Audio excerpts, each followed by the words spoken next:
Greetings, Starfighter. You have been recruited by the Star League to defend the frontier against Zur and the Kodan Armada. Get ready? Prepare for blastoff. Victory, Death Starfighters. My name is Carlin Jones, and this is a Starfighter full movie podcast. And today we are going to be watching the 2021 007 movie. I can't believe for what the premise of this podcast is, I cannot believe a 007 movie made it to this podcast. But we are going to be watching the 2021 No Time to Die.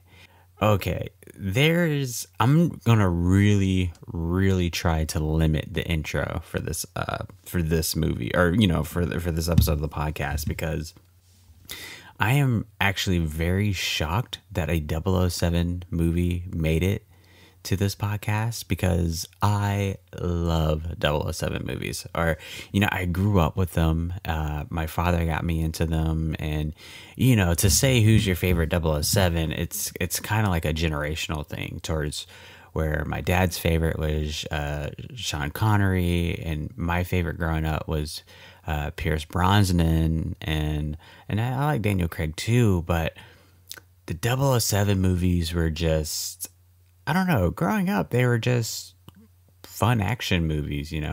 Got to see cool gadgets, exotic locations, this and that, and the soundtrack's usually always pretty fun. Or that opening credits theme, that's always kind of like a specialty. What they do is always good. So how this movie made it to the podcast, let's really try to figure this out. So No Time to Die, this is Daniel Craig's, I want to say, 5th James Bond movie.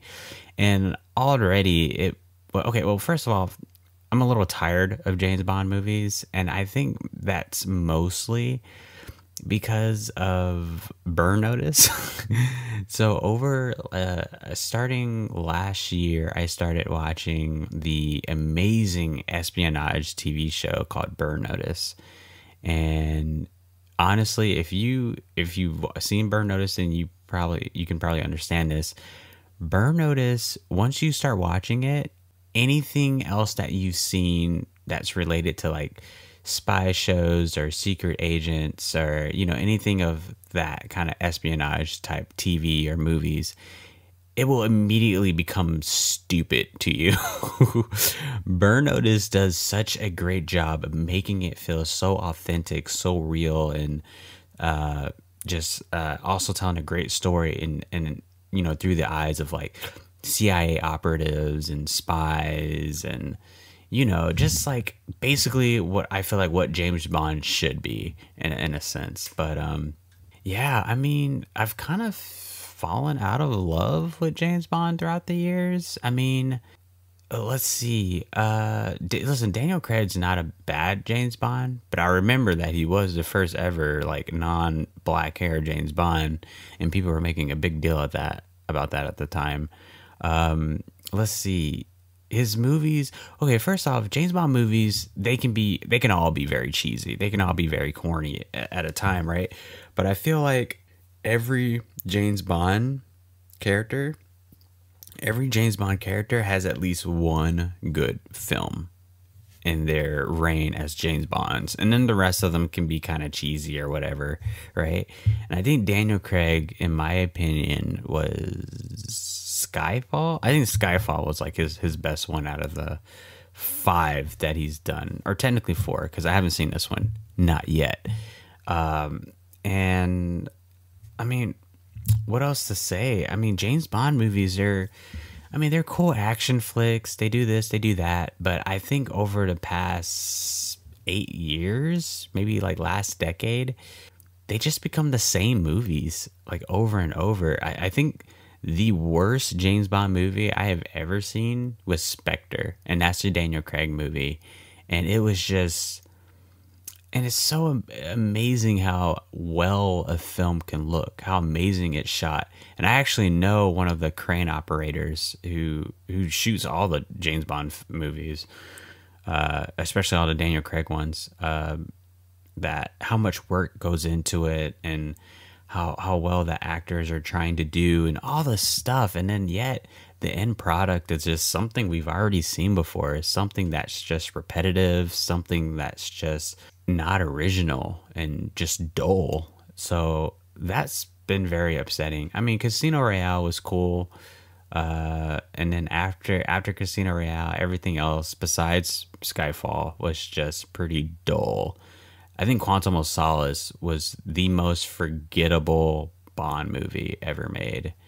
Either that or Spectre. Spectre was really bad. It was just so. It's like, what are we watching? And when I just grew more of age, you kind of, things become a little bit more clearer to you in these James Bond movies, and how, they are a bit sexist and ego or misogynistic, and things of that nature, which it's so interesting how I couldn't pick up on that when I was so much younger, but now I'm just like, hey, yeah, it's whatever. So I can't wait to dive into this film. Although, okay, so let's be clear. This movie is on this podcast because I had no interest in watching it. When they released and said that, hey, a new James Bond movie is going to come out, I immediately thought that it was going to be trash. I thought it was going to be stupid. And when they said it was going to be Daniel Craig again, every ounce of my body, I just didn't want to go see it. Because that's like a rule for James Bond actors. You only can do 4 movies, and then you have to leave, and they have to just find someone else. And obviously Timothy Dalton was like, he only did like 2, I think. And then there was one guy who only did 1, which people actually really liked him. But it's very interesting that Daniel Craig was able to do 5 and get away with it. We'll see if he gets away with it. I've heard a lot of mixed things about this movie, so it's always good to go into it myself and just see what's happening. I know a lot of people criticize the movie as being woke, so I guess we'll look out for that. And this is a pretty long movie. Oh well, it's 2 hours 43 minutes. Okay, for a minute I thought it was like 3 hours and like 43 minutes. Okay, that's not too bad. So yeah, let's just get right into it, and let's just talk some 007. Let's talk some 007. Let's talk some James Bonds and all that good stuff. So if you want to watch this movie, what is it? MGM who makes these movies, right? Yeah, MGM makes these movies. Usually all the James Bond movies, I think Amazon brought MGM. So if you want to watch any James Bond movie, especially this one, your best bet is going to be Amazon Prime. Or just Amazon if you want to just buy the hard copy of the DVD. So that is your best bet, and you can watch along with me on there. And I'm going to start this movie in 5, 4, 3, 2, 1.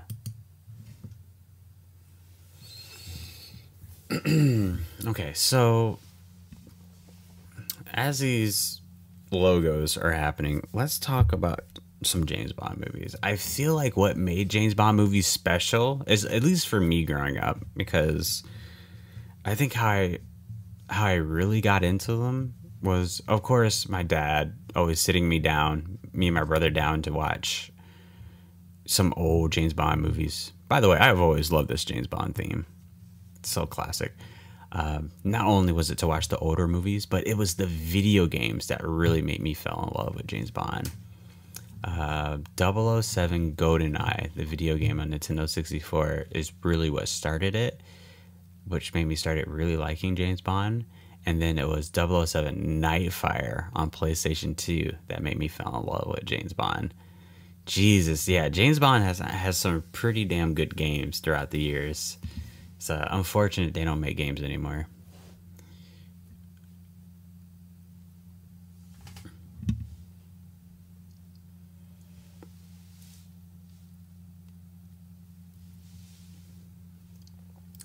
So this is always a thing too, I guess, just every James Bond movie has to kind of start off with this crazy action sequence. Which, looking back at it, does it need to? I mean, I get it. It's James Bond, right? I guess people who, I guess the true hard fans just want to see action. They just want to see beautiful women on screen and all this stuff. But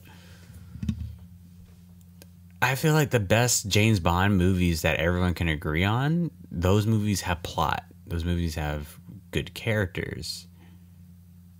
They also have, I don't know, just other things going for themselves than just fancy cars, gun battles, and beautiful women. That's just me, though.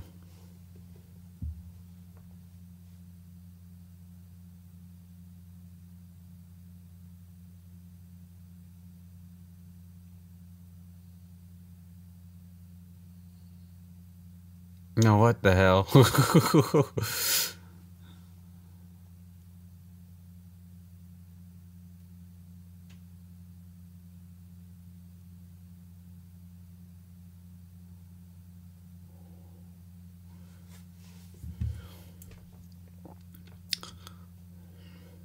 Something's about to go down.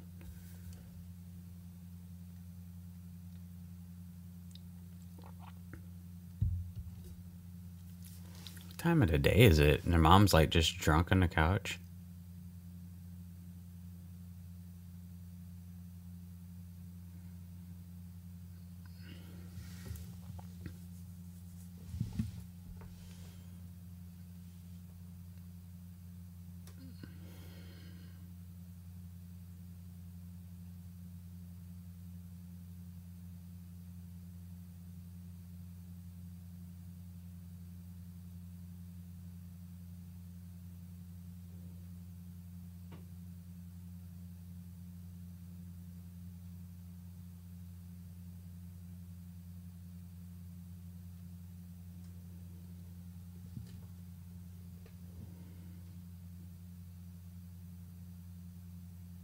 Let her ass up. I think she still has her cigarette in her hand. Which is weird, but oh yeah.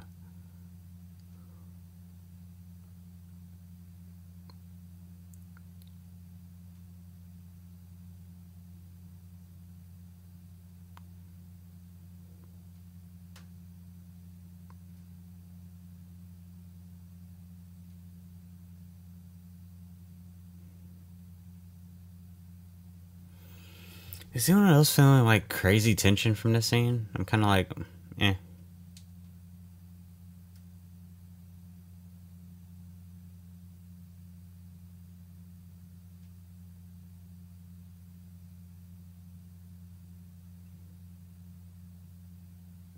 Wait, she lit his ass up. Yo, she shot that perfectly. Like, right balance and all that stuff.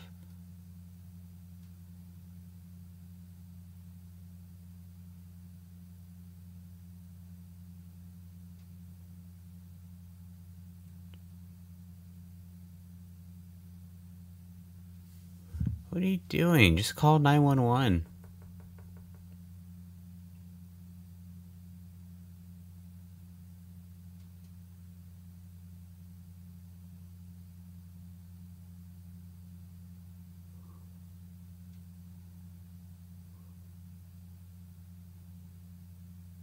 You better go in that back in the house and take his automatic.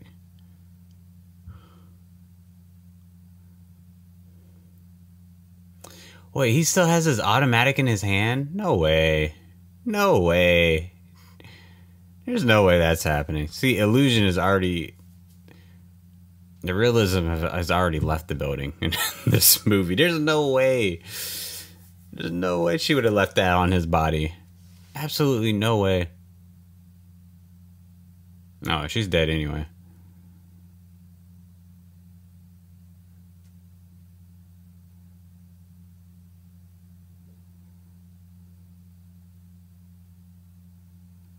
Oh, it's over.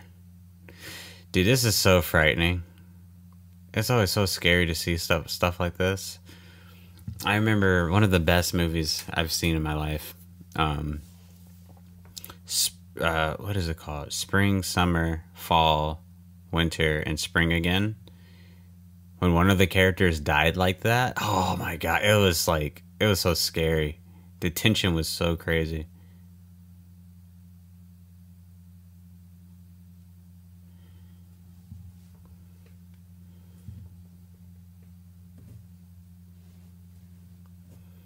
Did he save her? Wasn't he trying to kill her?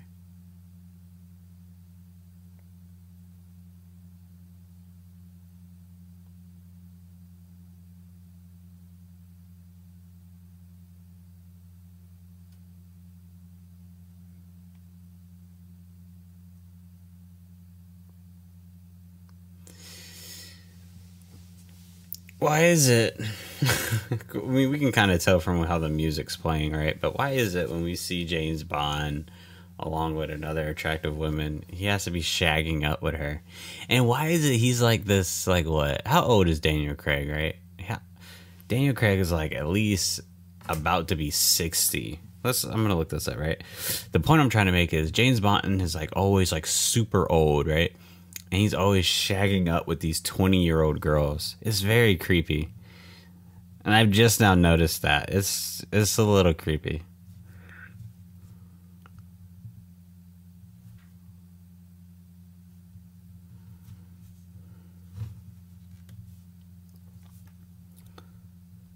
Let's see. There's no way to tell how age or how old James Bond is per se, so I normally just go by the actor. Or usually when I try to figure out a character's age in a movie or show. Okay, he's 53. Yeah, that's creepy. That's like sugar daddy type stuff right there.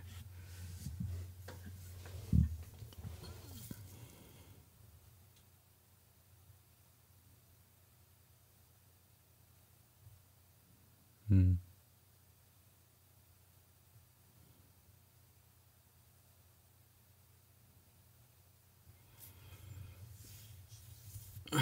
Okay, trying to follow whatever story I can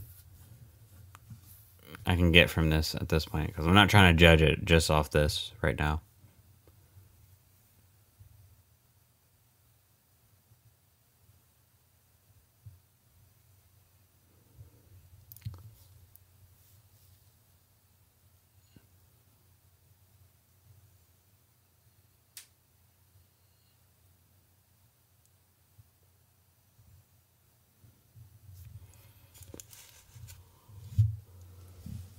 Oh.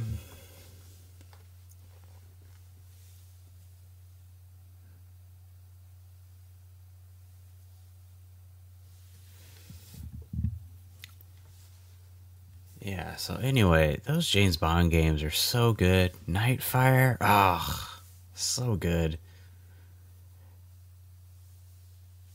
I think my favorite James Bond movie is Die Another Day. Yeah, because I think that's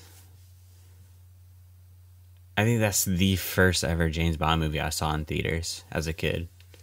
Oh man, I freaking loved it. Dude, that is my favorite intro music. The Madonna Die Another Day.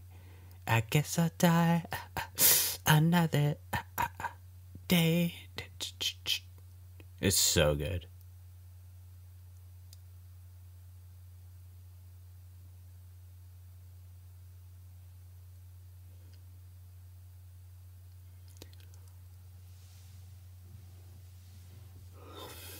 Where are they? Like the first time in a really big picture movie, they're like at this different country. There's like no lower thirds that says where they are, unless I missed it.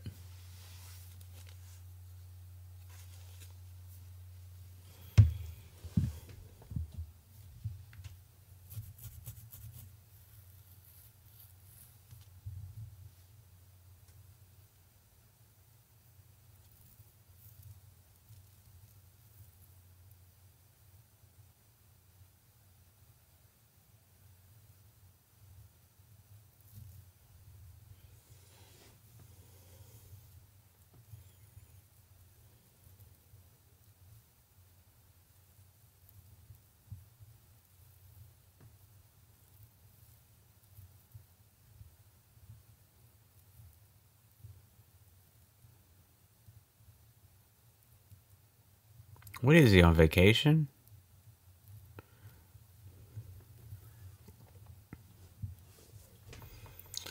You got to think about it. Just like from what you just see here, it must be like actually depressing to be James Bond. He clearly doesn't have any family. He doesn't have any friends, or at least no friends outside of work. And how he likes to spend his free time is just shagging up with 20-year-olds who don't really know too much about life.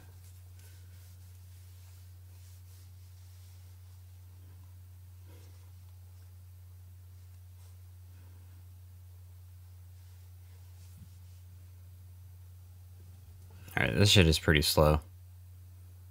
But I know we haven't even gone through the intro yet. Oh, that's what's her face from Casino Royale, played by Ava Green. Ava Green's a great actress, terrific actress.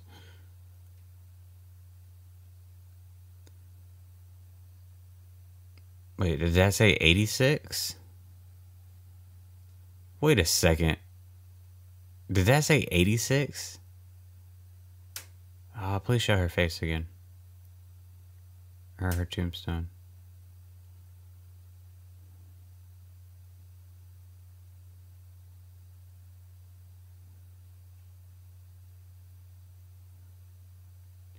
Did that really just say 1986 to 2006?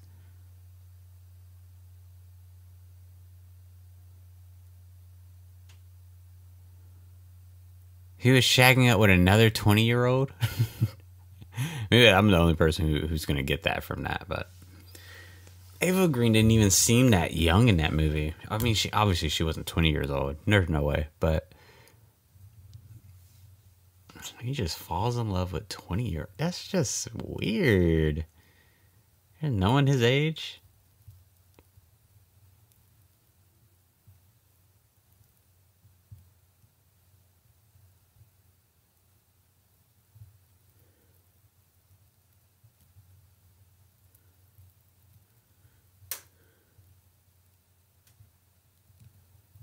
Okay. I guess we're hearing what he's hearing with the explosion. It's kind of cool, I guess.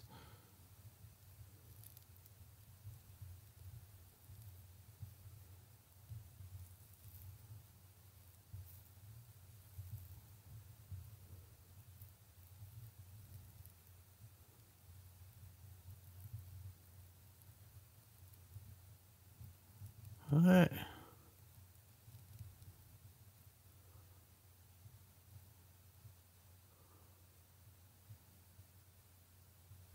How did you miss him? Because sometimes it's so, you just gotta, it's the world of James Bond, right? It's just, you gotta go, just, go into it.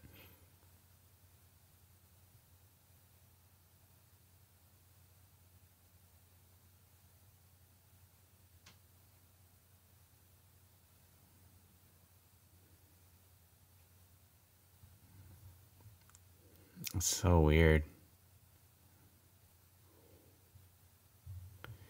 Yeah, you idiots let him go. How did you not kill him? How did you even get a car up there?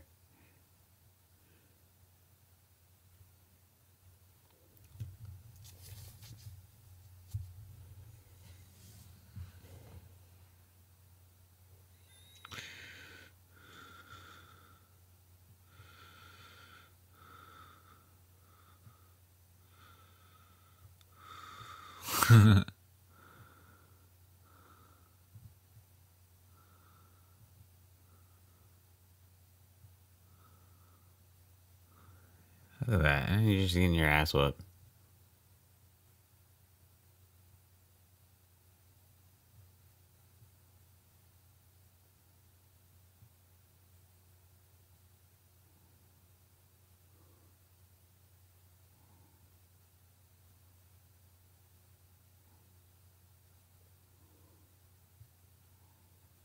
Huh?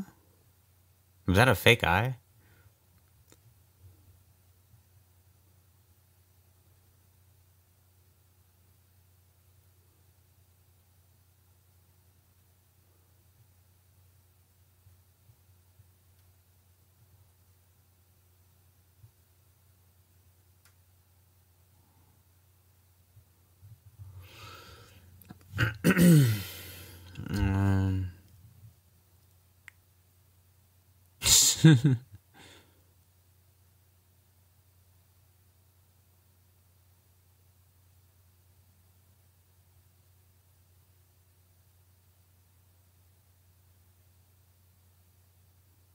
Wife.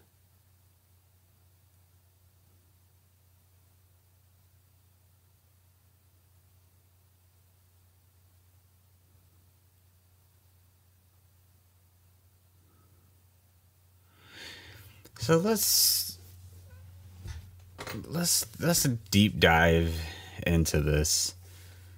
So I feel like every single James Bond girlfriend, I'm sure there's some exceptions, but I feel like every single James Bond girlfriend throughout every movie has died, right? They end up getting killed, or they end up betraying him, and then they get killed.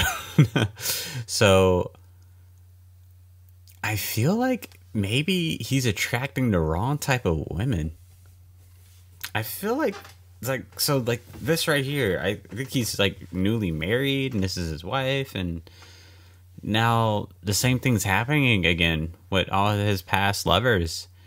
At this point, just stop dating women this age. You know, whenever you have relationship problems, your friends, there's two things your friends will always say. Or I'll tell you the one thing your friends will always say when you're saying, "Oh, I'm having problems with my significant other, or with this other woman or man or whatever." Here's the thing they always say is, "Okay, how old are they?"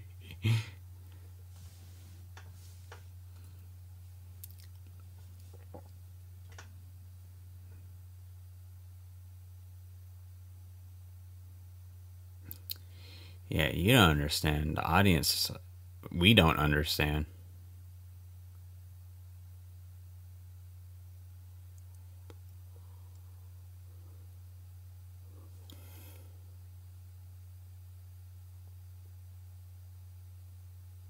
Yeah, you do have a secret, and that's for damn sure.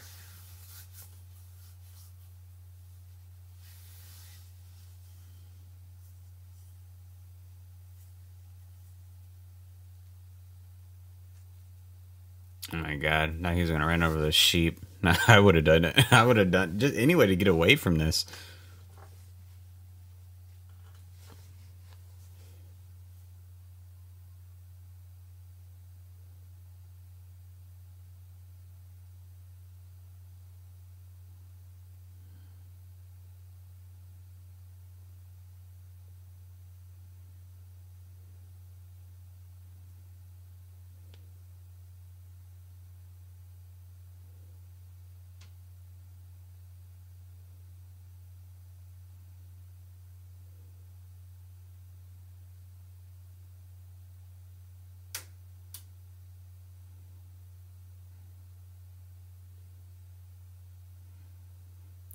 Bulletproof, bulletproof cars.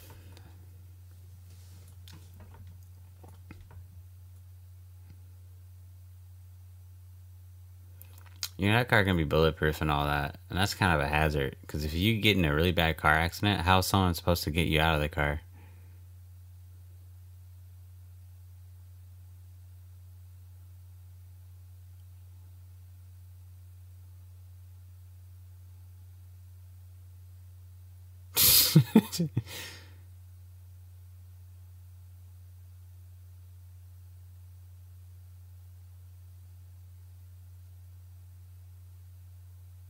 How thick that glass is.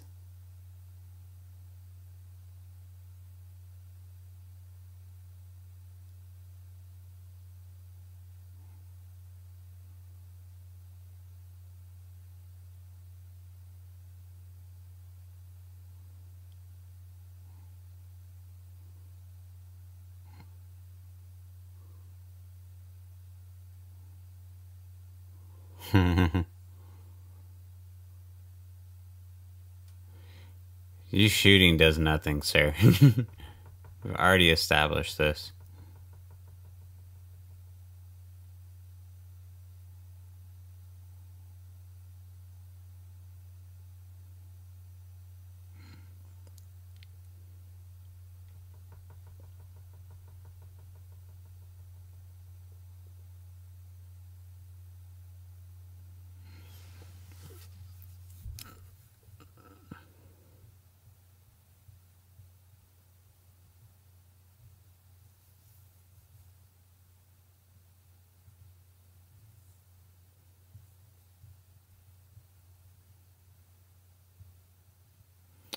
This is so weird. I don't. Is this like how I'm supposed to feel in the beginning? Like not knowing what the fuck is going on?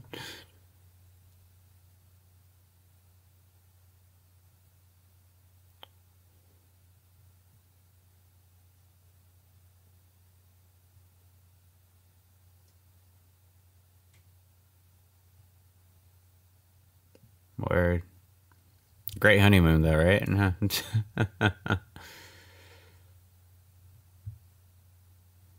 Yeah, there's no way we're supposed to feel any type of emotional connection with these two, right? We don't even know. We first off, we don't know who she is, right? I'm guessing that's the same little girl we saw in the beginning of the film, right? And then James Bond, we can't feel any sympathy for James Bond. He brings it on himself, hanging out with these 20-year-olds. Clearly, they're bad for his health.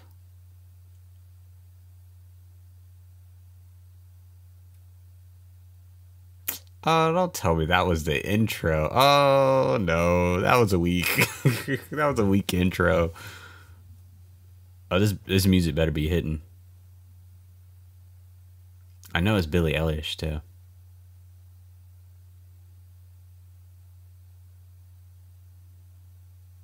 Is it Eilish or Elish or?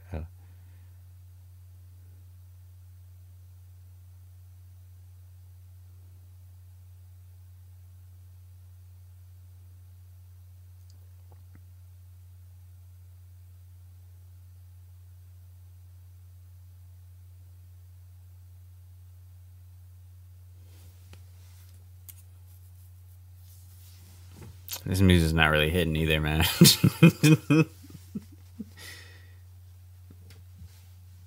This music ain't hitting. Come on, Billy.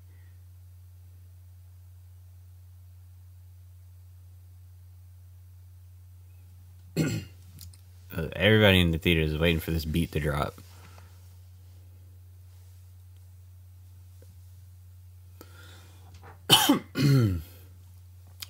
Excuse me.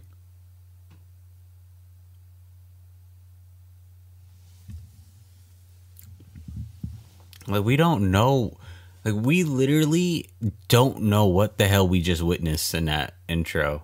The only information that we got was that Bond was married or is married. He's probably still legally married. Since I highly doubt he's going to have like divorce papers signed or anything like that. So, very weird.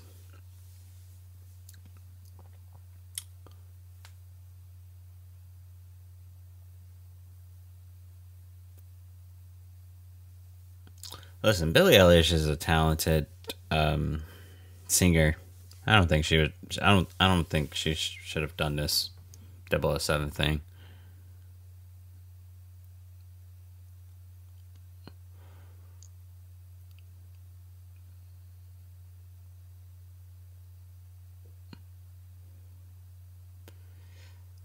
Yeah, come on, man. Like 007 intros should give you goosebumps. They should. Is this like what to expect from the film? Is this a love story?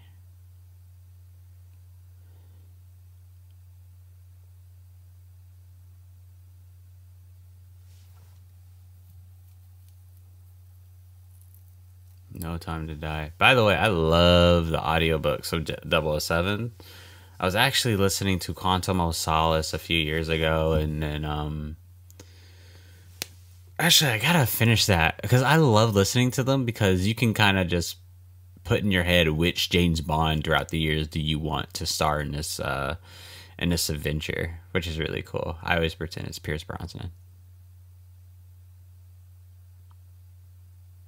That music was whack. I'm sorry. 5 years later, that music was whack. I'm sorry. Billie Eilish, they should not have hired you. And it wasn't that the song was bad or anything like that. It was just I don't I just don't know what it was for. I don't know if it fit what we just watched. I don't know.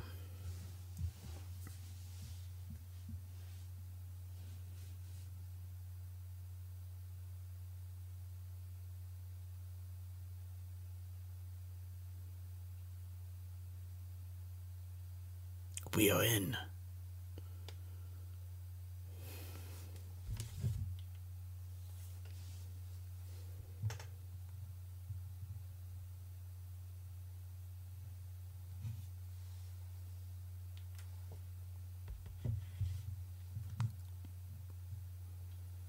It's weird. We're like 30 minutes into this movie, or just about. I always have a rule. You can determine the worth of a movie in the first 15 minutes.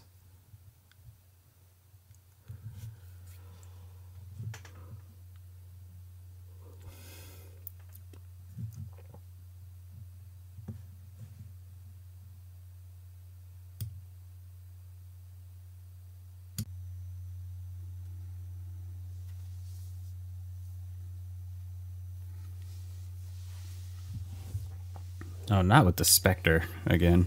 That movie was boring.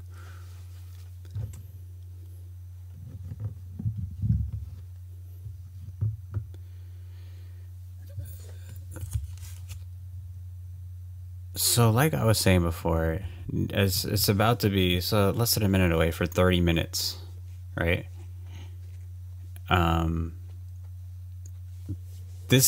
This is probably the first ever James Bond movie that I've ever watched that is incredibly slow.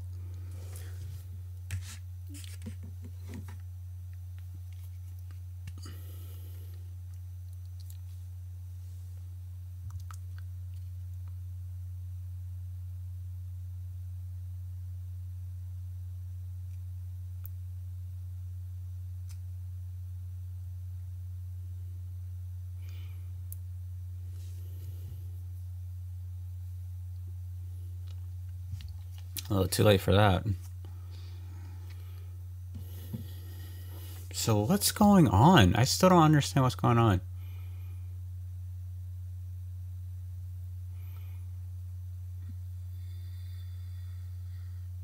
Again, this is another James Bond movie that's, you know, in terms of lighting, the way it's filmed, it looks great. It looks fantastic.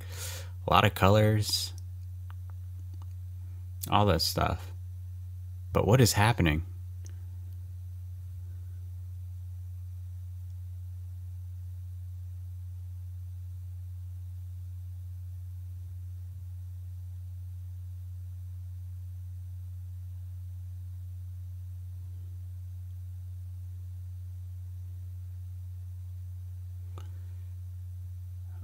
Why would you shoot them? You don't know if you need them again.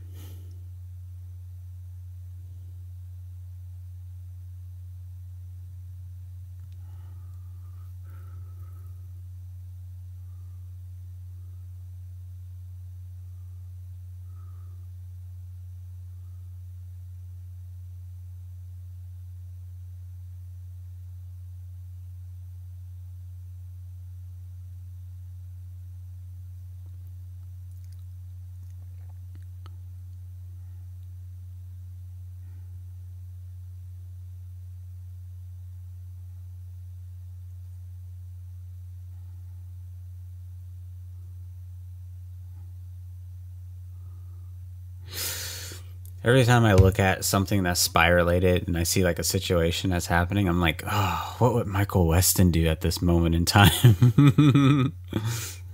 What would Fiona do? In case you didn't get it, I love Burn Notice. It is the greatest thing ever in terms of spy movies and whatnot. And eventually I'm going to watch the Mission Impossible movies on this podcast because I've never really been into those movies. My dad did get Mission Impossible 2 on DVD, and I remember watching that movie a lot as a kid, but it wasn't because like I thought it was cool or anything. I think, wasn't Zoe Saldana in that movie? Maybe no, not Zoe Saldana. I forgot the actress's name, but she was in a movie with Simon Pegg called Run, Fat Boy, Run, which is a movie I really like. I think I own that on DVD somewhere. Really good movie, really funny, great soundtrack. Yeah, I forgot that actress's name, but she plays the love interest. She was in the Mission Impossible movies, or just Mission Impossible 2. I don't know if she's in the other ones. And even then, I don't even remember what Mission Impossible 2 was about.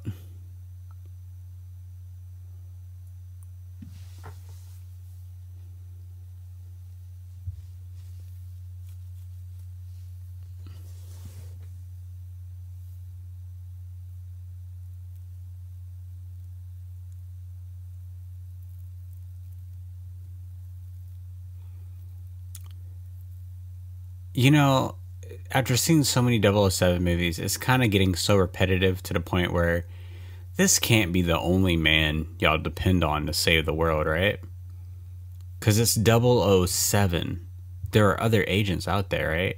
Because we've seen that in GoldenEye, like 006, and how he was actually a really cool agent too. Very knowledgeable, resourceful, but turned to the dark side, I guess. So yeah, I wonder who 002 is, or 001, or 005, or, you know.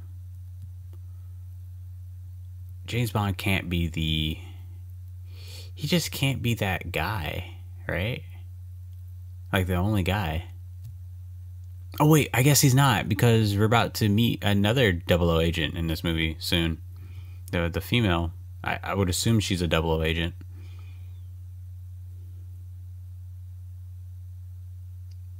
Now that has me thinking. Is there a single O agent?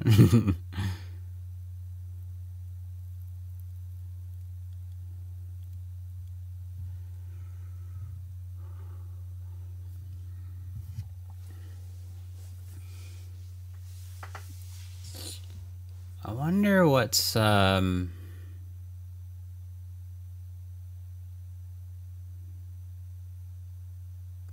you know, here's a question for you viewers, because I'm trying to think of it now. What is Daniel Craig's best role? To me personally, and maybe I'm a little bit biased on this, I think it's the girl with the dragon tattoo when he played Mikhail Blomkvist. Absolutely love those books.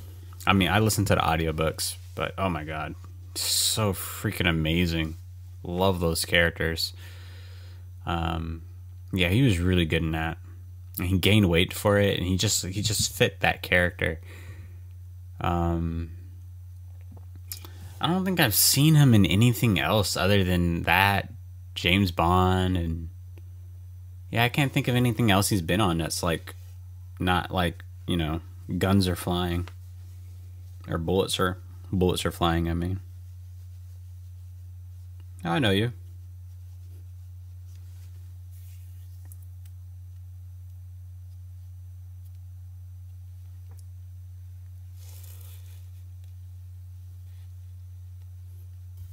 Oh, retired.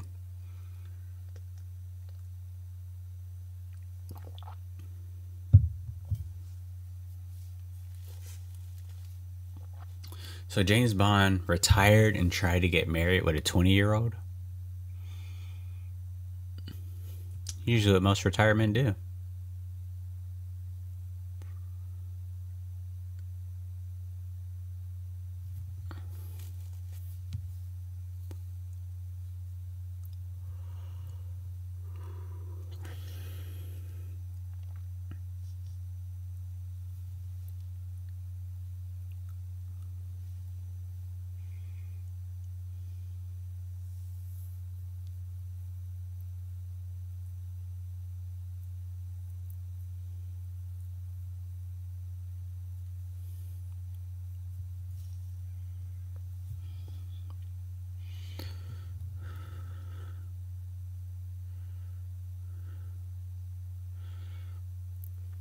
Then why don't you do something about it?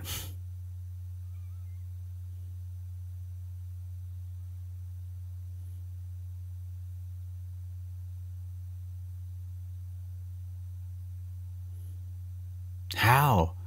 I don't know how he's the only one capable. This is a middle-aged man who's, how old did we say he was earlier? Like 53? 53 years old? Come on, there's got to be someone else.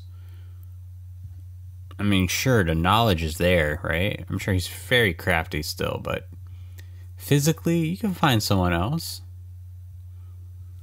Also, mentally, too.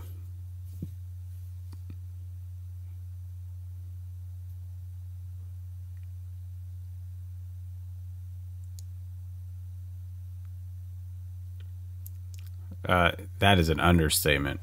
Bad judgment is right.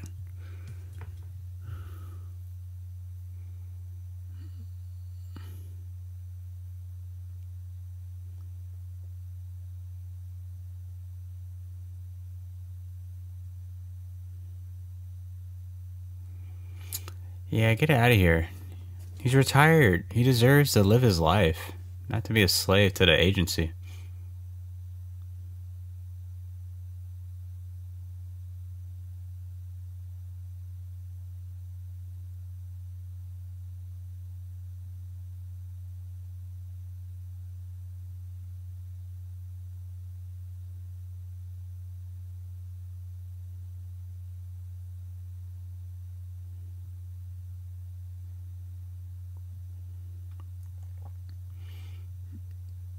Yeah, no, thank you.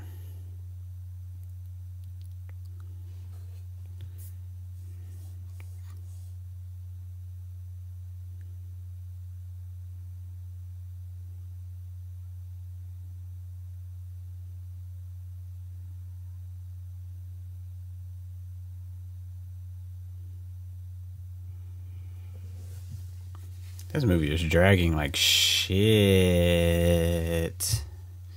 Is that why it's so long? Only 2 hours left.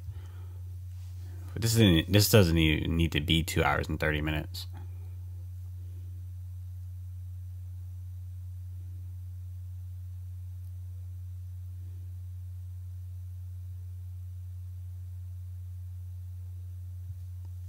That pension is paying well.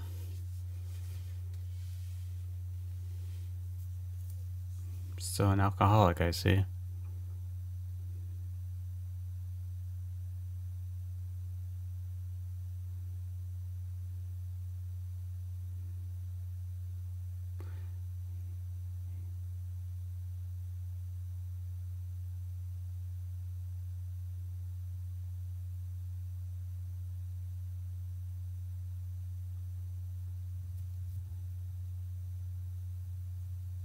Please.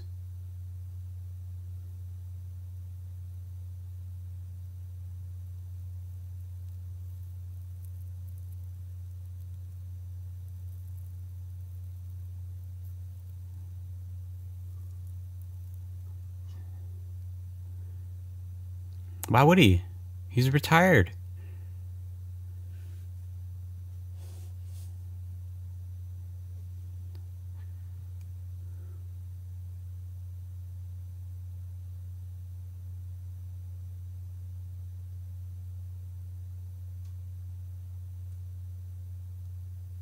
He wasn't even trying to go. I would be so mad. I'm like, bitch, I'm retired.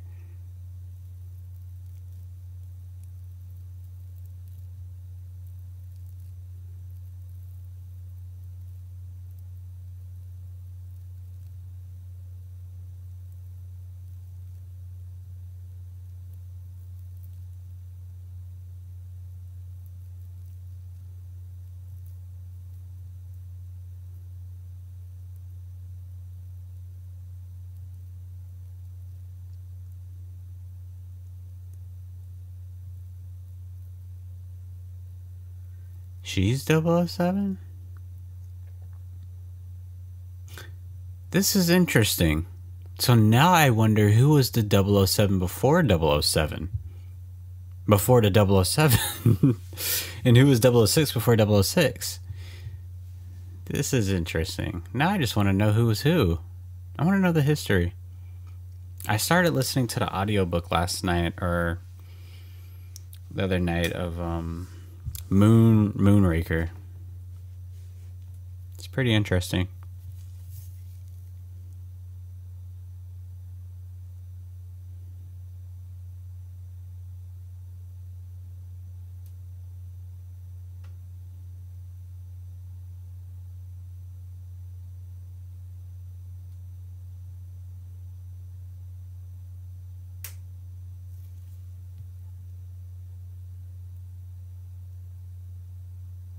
I don't understand this whole Spectre thing. Again, I'm pretty sure half of the audience, half of the population who's ever watched that entire Double O movie has fallen asleep to it.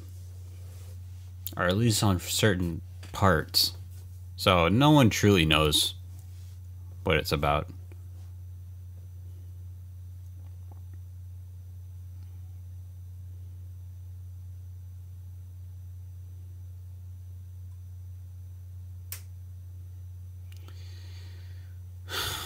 So secretive.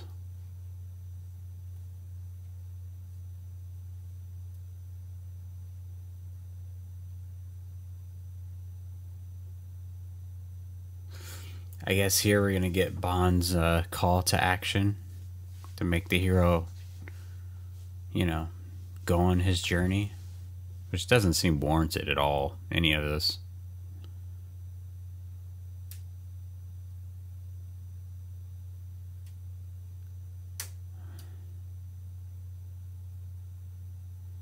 You're in? Just like that? I don't understand it. So does that... Okay, so I'm very confused on the whole Spectre thing. So I guess that means unless you have seen all of Spectre and not fallen asleep to it, you're going to be completely lost in this movie.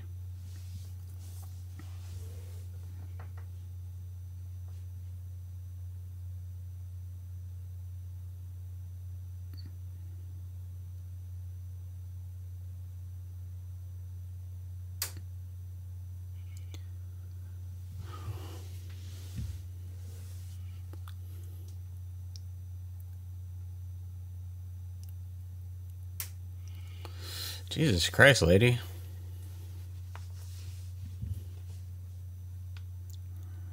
Hardly wearing any clothes.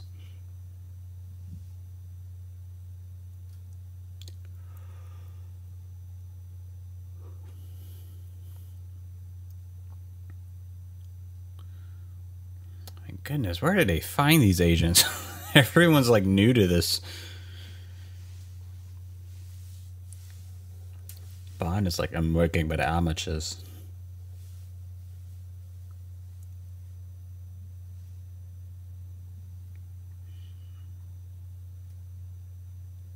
Yeah, what are you doing? Jesus Christ. This is the shit I'm talking about in 007 movies. This shit isn't warranted. It's not needed either. Yeah, just tell me that. You don't have to undress me. I feel violated.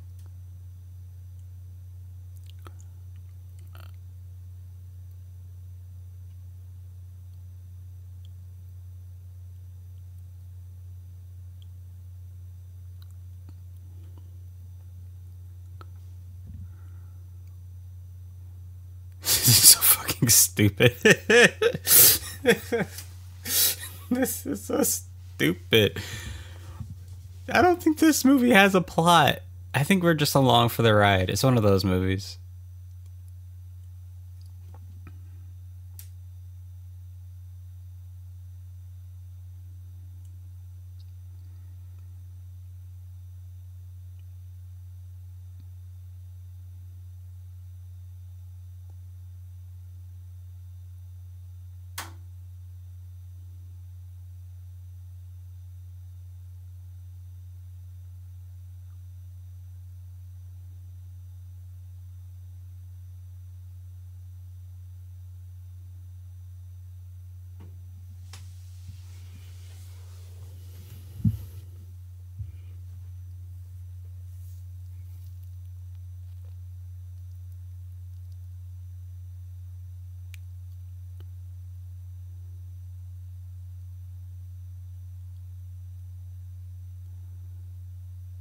Look, Bond's falling in love. He's like, oh, he's like a young 20-year-old. This is like heaven. You think he would have learned to last how many movies? 15th time? But even then, the older James Bonds, he never went out with like 20-year-olds, right? Pierce Brosnan never had a 20-year-old girlfriend. or his James Bond. All right, Halle Berry was totally in her 30s, mid 30s. Oh, you know what? I think he did actually. Denise Richards, whatever character she played in that movie, I forgot which one it was. Denise Richards. Maybe Denise was in her 30s. Maybe.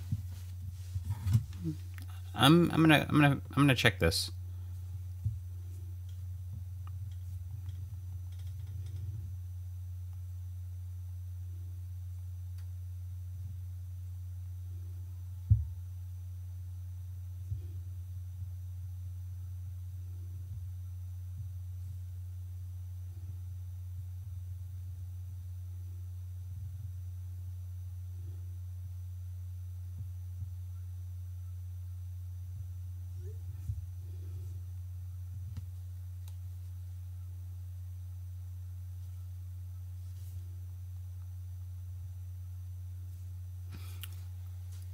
Okay.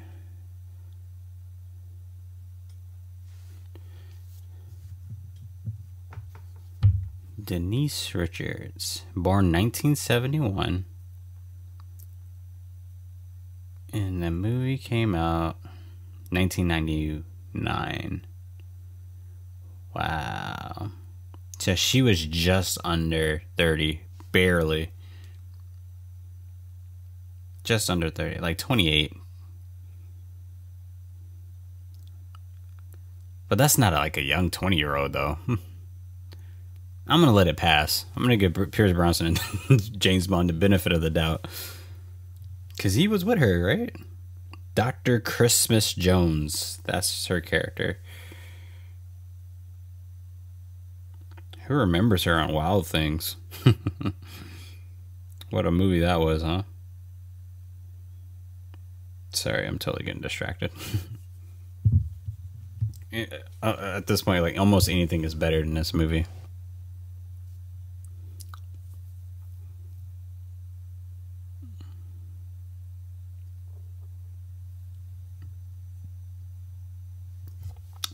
Hang on, let me check the budget for this movie. I find it probably one of the most disrespectful things that a film can do to their audience, to put so much money into a film and to just make it the most non-entertaining thing in the world. I take that very personally. I feel personally attacked when a film does that to me.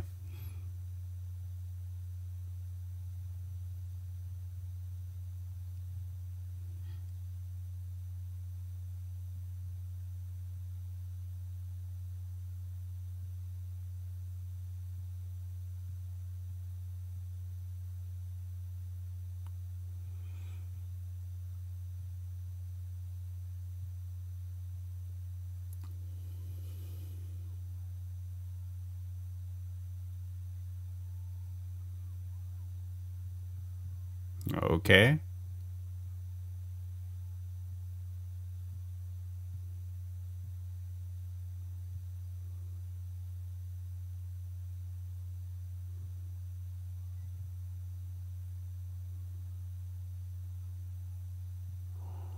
The hell is going on?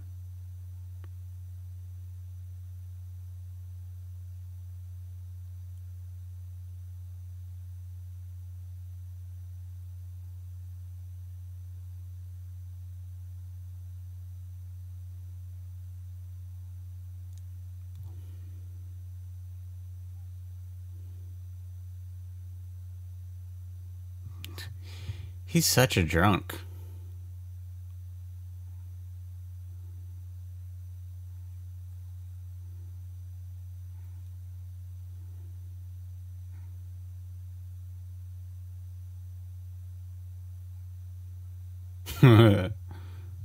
Okay, so dude put something in his eye.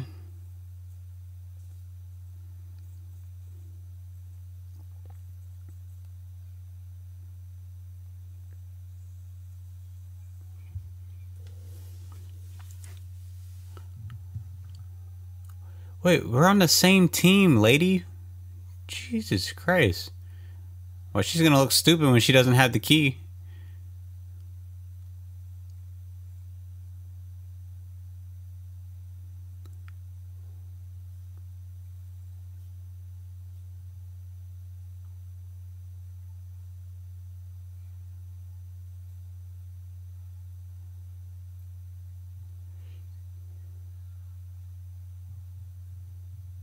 Same team, Bond. You don't have to. You don't have to do that there.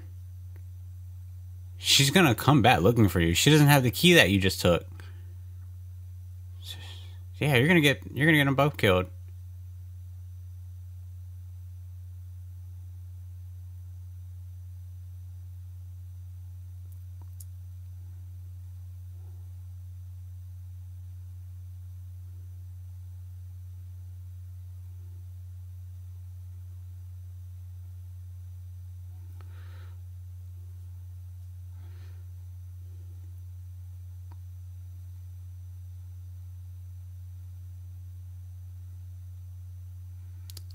Ran out of bullets? Take the hills off, lady.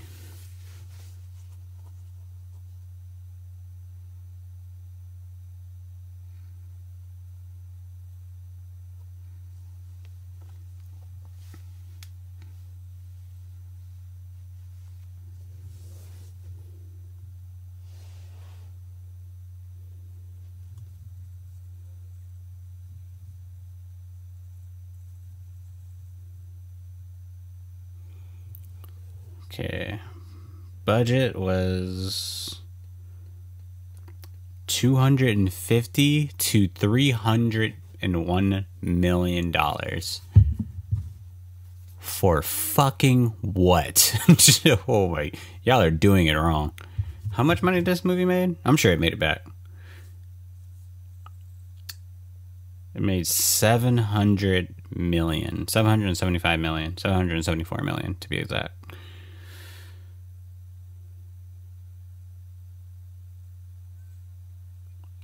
That's kind of a fail. Making 700 million obviously is amazing, right?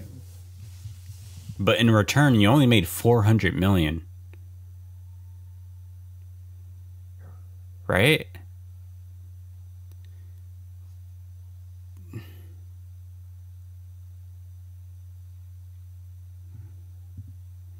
Okay. I'm sure half the budget just went towards this fight, this entire scene.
I don't know what else to make of this thus far.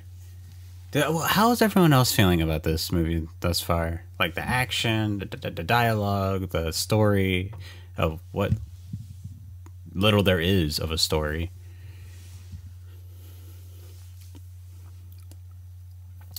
I just feel like, I mean, but again, and I hate that I'm like jumbling words right now because I'm really trying to comprehend this movie.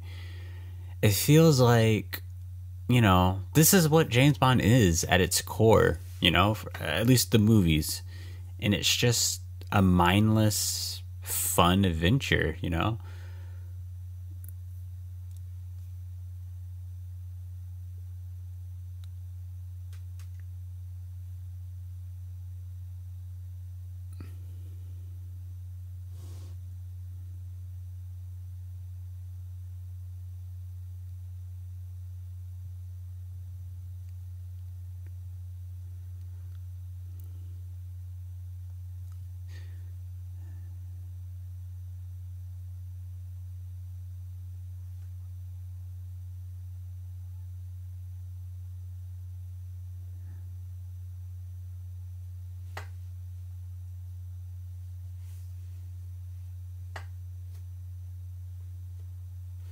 What plan?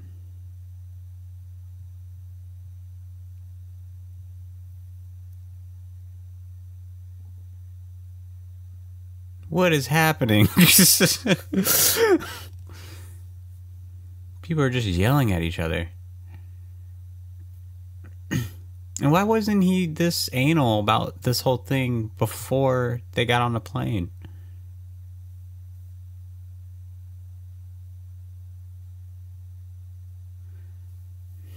The black dude would die.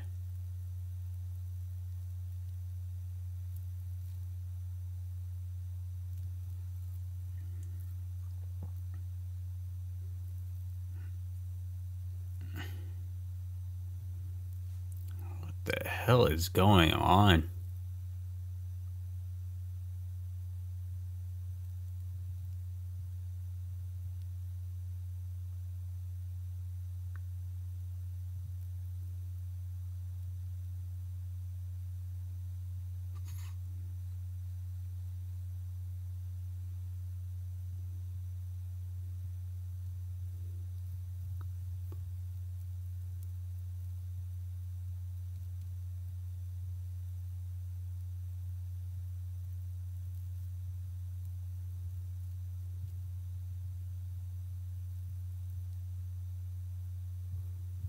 No shit.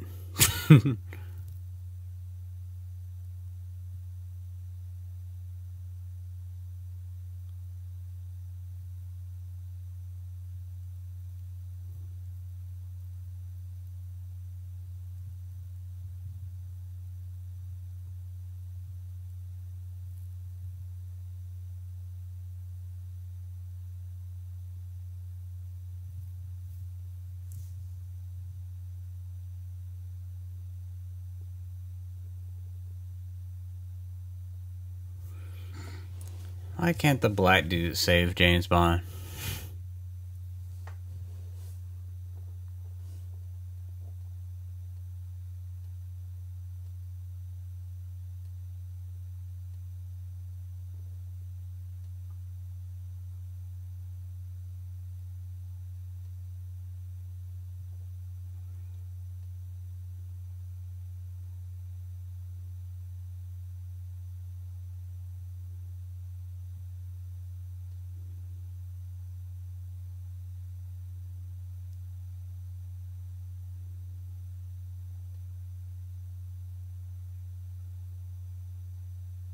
I'll be damned if he's. I'll be damned. Listen, I want the black dude to live, but I'll be damned if he lives past this.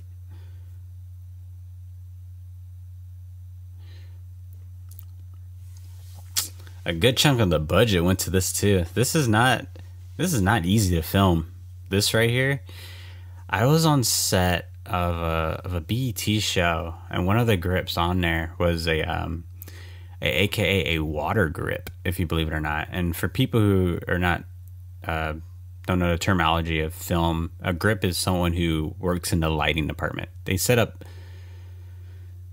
equipment in front of lights in order to cut it, shape it, diffuse it, block it, all that stuff to make lights look pretty and whatnot.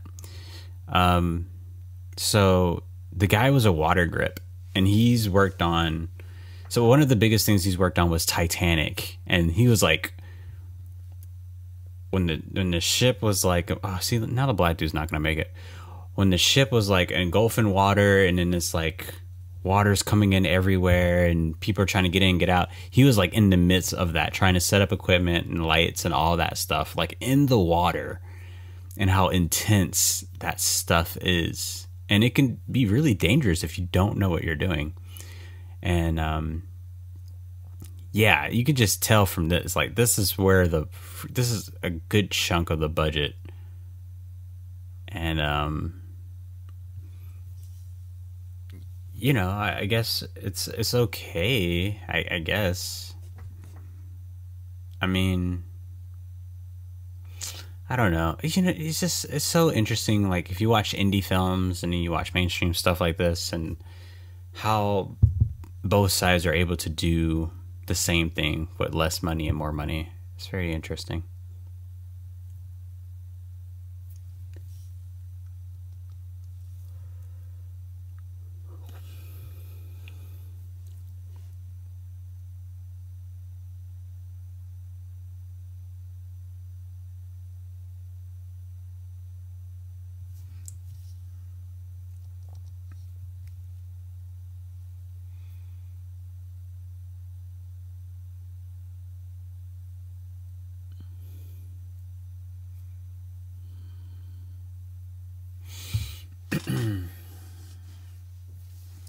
Wait, where is he?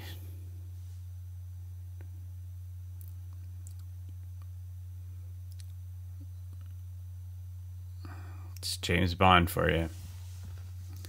Shooting shit up, blowing shit up, attractive 20-year-olds, and cars. That's all this movie's gonna give you. And an awesome soundtrack. Ba-da-dum-bum-bum-bum-bum. I love this. Oh, I like this. Is kind of like a different version. I feel like there's like more guitars to this version of the theme. I love that. Just keep playing the theme.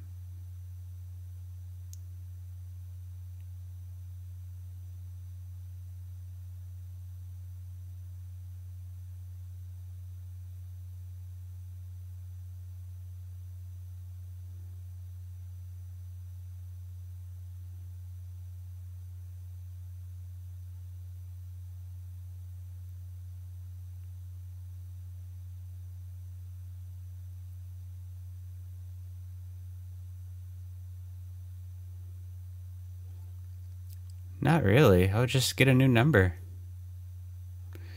I'm gonna call myself 000.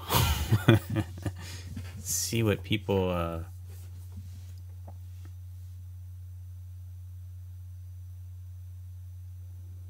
Okay, now we got this weird rivalry going on that I'm sure no one asked for.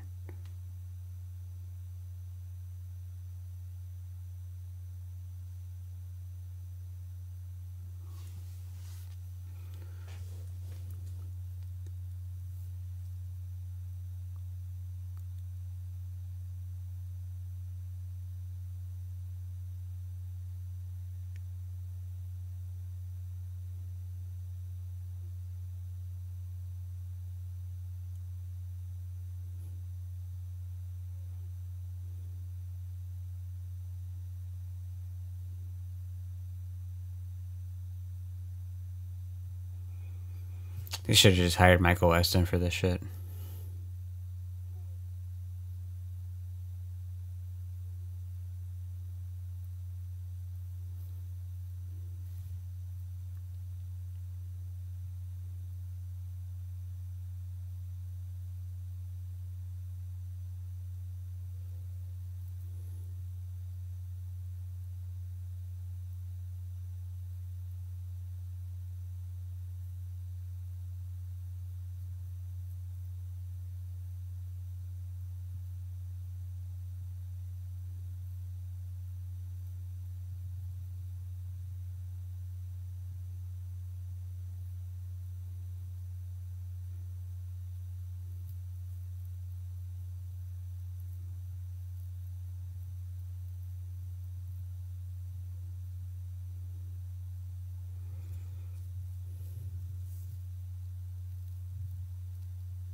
Oh.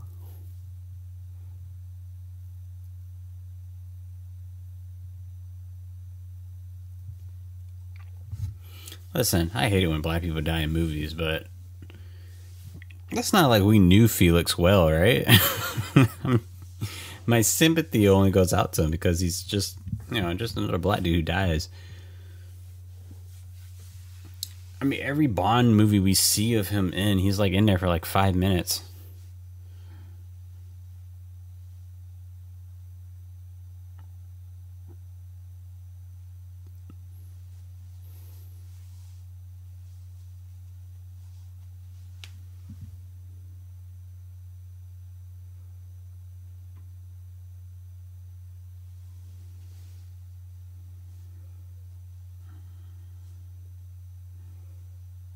You crazy. And you're drunk. Who drinks on the job anymore? What is this, the 60s?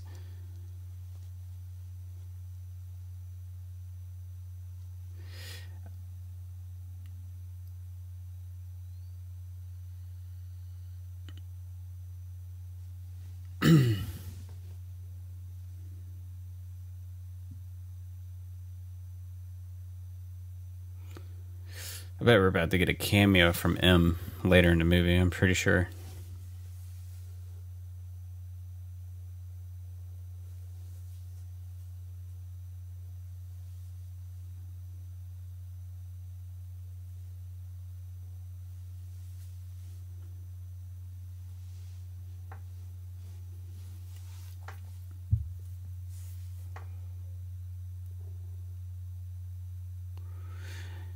This is an interesting Q, too. I never really brought into him as Q.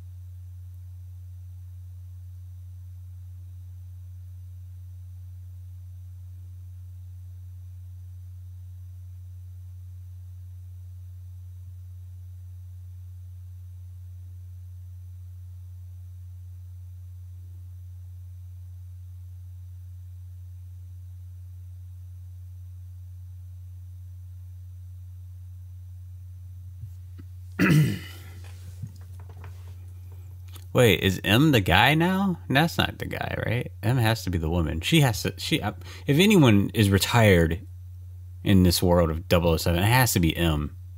She was damn near a fossil when 007 started.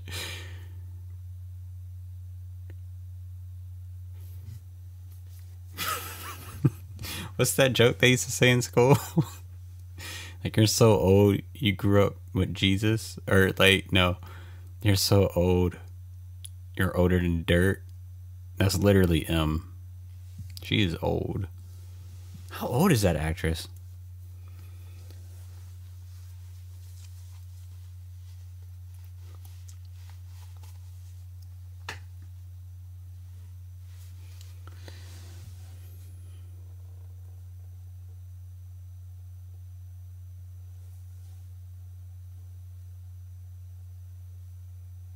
I don't know what his computer setup is. Looks nice.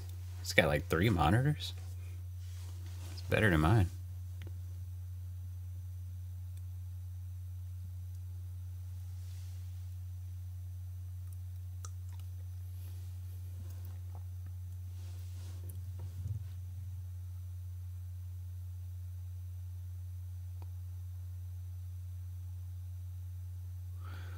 Why do they do that in movies? When, like, they're trying to simulate hacking. It's just nothing but files on files on files on files, and then everything's just moving fast. Who the fuck's supposed to read that?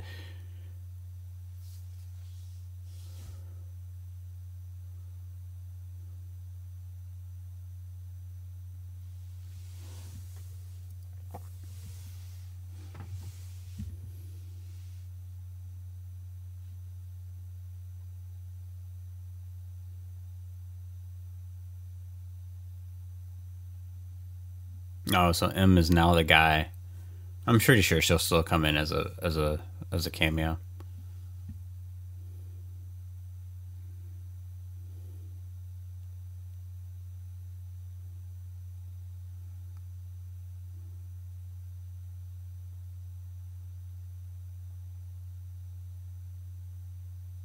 I don't know who this is.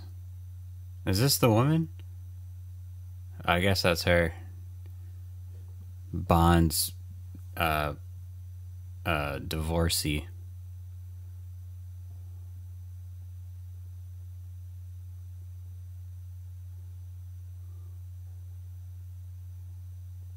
How old is she? She has to be in her 20s.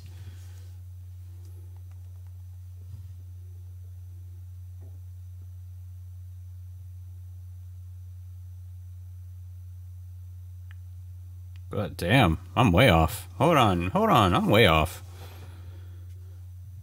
Hold on. I said Bond marries nothing but like early 20 girls. No, she's 36. What? Normally, when you look at a white woman who looks like she's 36, she looks damn near 50. I can see why Bond liked her. She just looks like an early. I'm pretty sure Bond was fooled. I'm pretty sure he thought she was in her early 20s.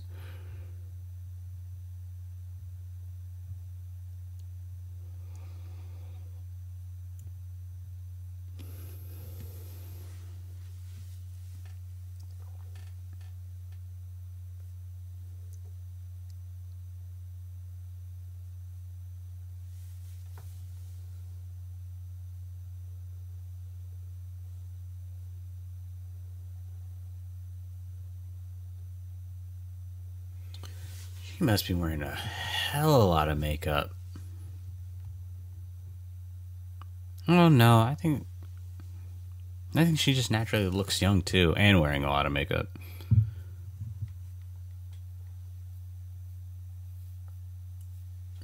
Is this the guy from Mr. Robot?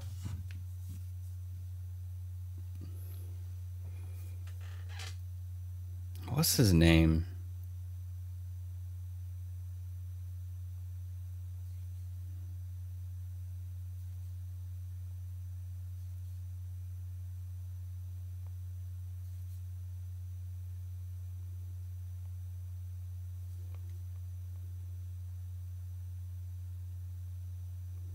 What's his name? Night at the Museum. Holy shit, that was him. He was the mummy.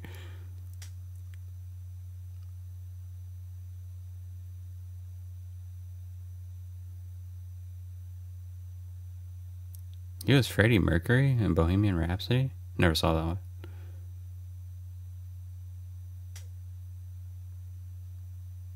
Yeah, Mr. Robot. So that is him. What a boring fucking show. That show was boring to me.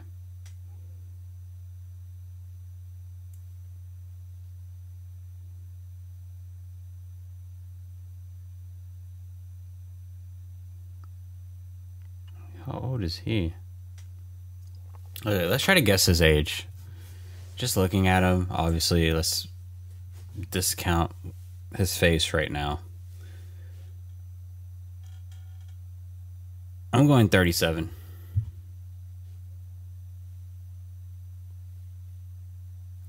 No, I can't do that. There's no way he's 37. 30. I'm going to say he's this. Nope. I'm going to go 37. I'm going to do it. Get your bets in, folks. He is. Fuck. He's 40 years old? See, that's why these certain actors get all these roles. It's because they just don't age.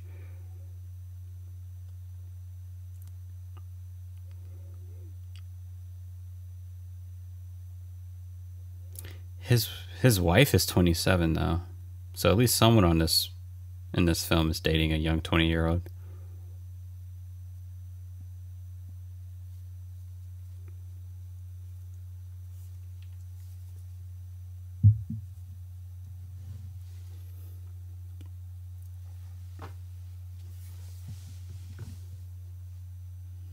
Yeah, duh.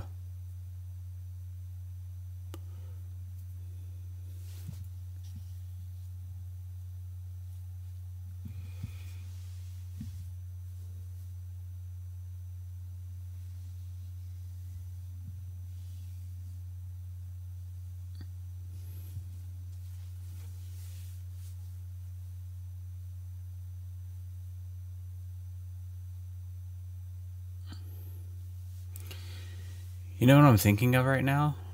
You think this movie would have ended if the black chick, I forgot her name, I guess maybe we'll call her 007. And then we'll call Daniel Craig retired 007, just so we know who's who. Do you think if the black 007, no, okay, no, we'll call her black 007. Do you think if the black 007 would have captured that doctor with the briefcase and got away when she should have gotten away, you think this movie probably would have ended? Because obviously she wouldn't have took him to Felix and that other dude.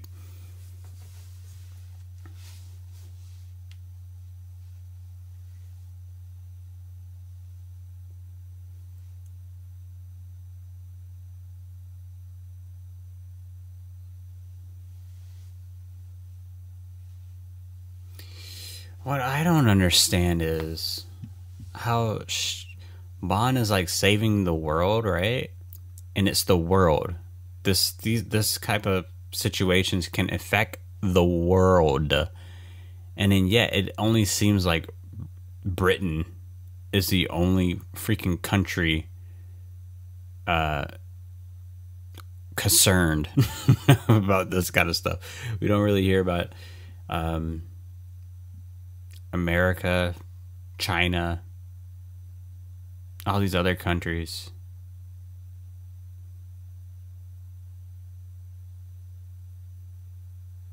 Yes, call him 000.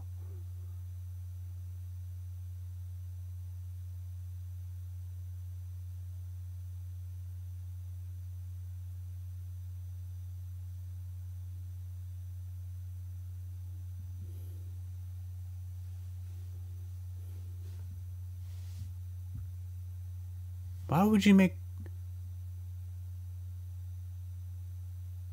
Why would you kiss the corpse when you know he's been poisoned?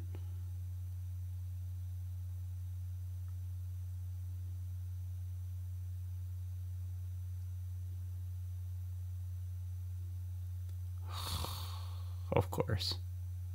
This reminds me of Agent Cody Banks. Who's seen that movie? Remember? This is the same... Holy shit, this movie is the same plot of Agent Cody Banks. Oh my god, this is Agent Cody Banks. What the fuck? Remember? The plot of Agent Cody Banks is Hilary Duff's dad created this nanotechnology thing. He created nanotechnology thing, virus thing, and it can eat away at anything. And they were going to use it as a weapon to do like assassinations and stuff. And the only way to keep the nanotechnology secure is they put it in ice, like little ice cubes. And once they melt, they start doing their thing. Dude, this movie is... Come on. They literally stole the plot from Agent Cody Banks. I cannot believe this.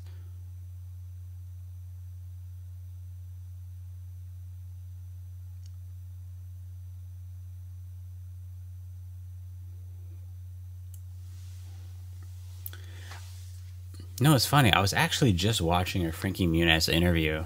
I think it was on Steve O's podcast, and he was saying that MGM had ideas to make a new Agent Cody Banks, and one of the idea was to kind of make like a BoJack Horseman type of story where Agent Cody Banks is like so many years later, he's no longer a teenager, and he's like this has-been agent who's out of shape, overweight, beard, all that stuff. And there's a crisis happening in the world, and in America it's kind of like Can we call James Bond? Like, no, he's busy. Can we call this person? No, no, no. Oh well, I guess we have to call Agent Cody Banks. Let's see if he's still willing to do it. And yeah, that was the idea for something that they said they could possibly make, which I'm not too big on that. But I'm all for it if Hilary Duff comes back. Hands down, Hilary Duff might be my. I think she was like my first, like my very first, like crush, like celebrity crush. Oh my god, like Lizzie McGuire. Oh, growing up to that show. Oh my goodness. And what was that movie she was in? That like her going to like singing boot camp or something? Not Cadet Kelly, but like and it was like actual movie. Her going to like singing school or something like that. Follow Your Heart or something like that. I don't know. Raise Your Voice. That's what it was called. Yep. Raise Your Voice. See, I remember that.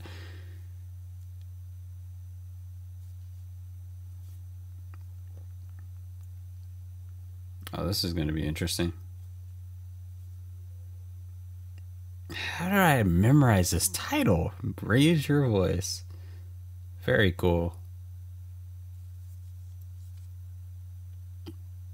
Dude, Hilary Duff. Oh my gosh, she's so beautiful. I'm sorry, I'm like totally so distracted.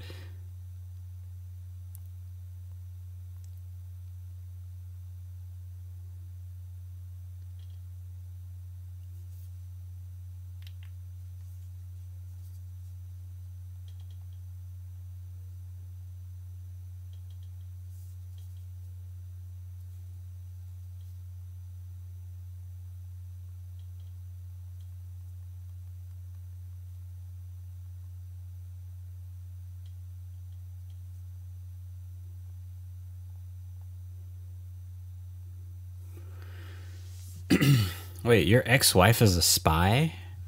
I thought you just married some pretty woman.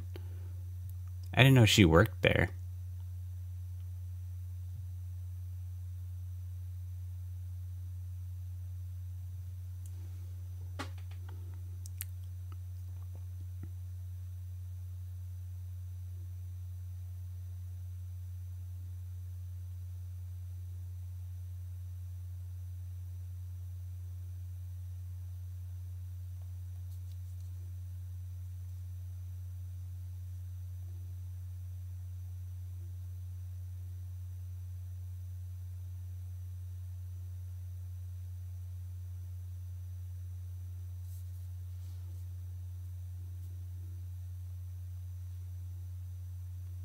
What are you so scared of?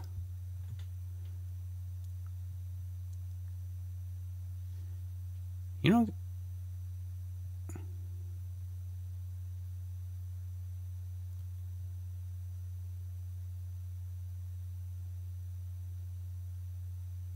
home? What? You're on the clock. You can't just go home.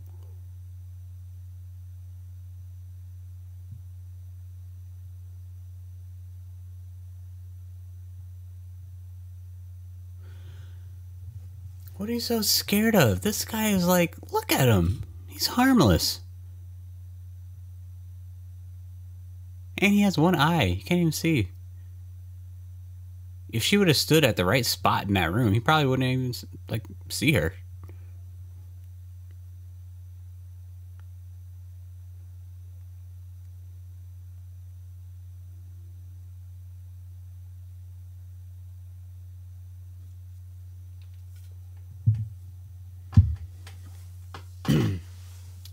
Oh, I take it he's from the Spectre movie that no one remembers because we were half asleep.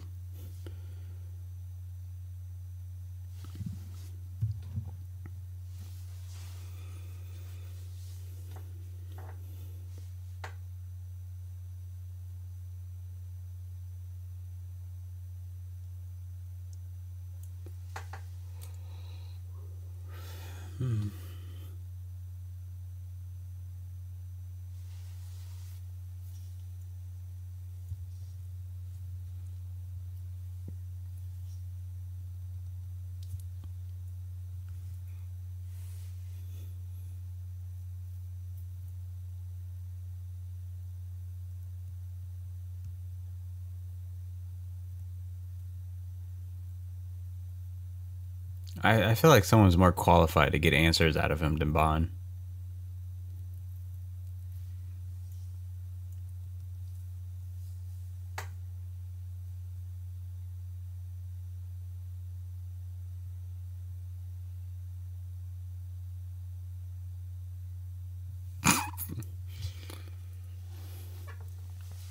This Q, I don't know. He just rubs me off the wrong way. I don't know what it is.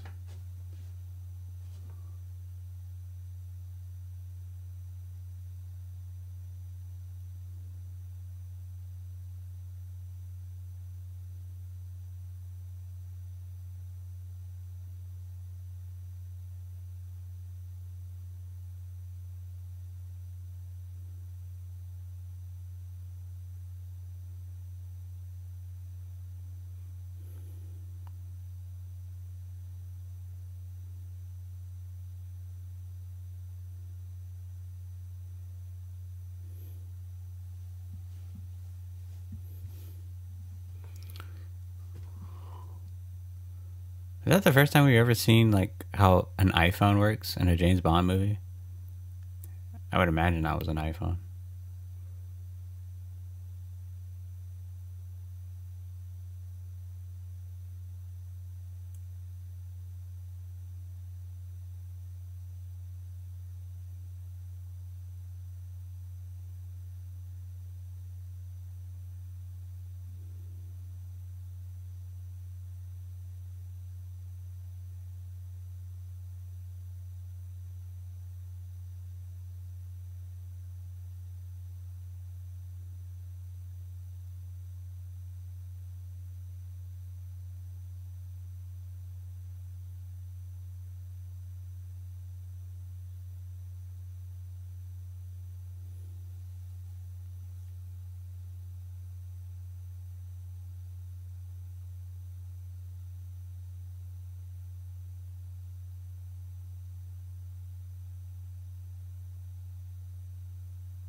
Is his eye CGI? The one that's like not there?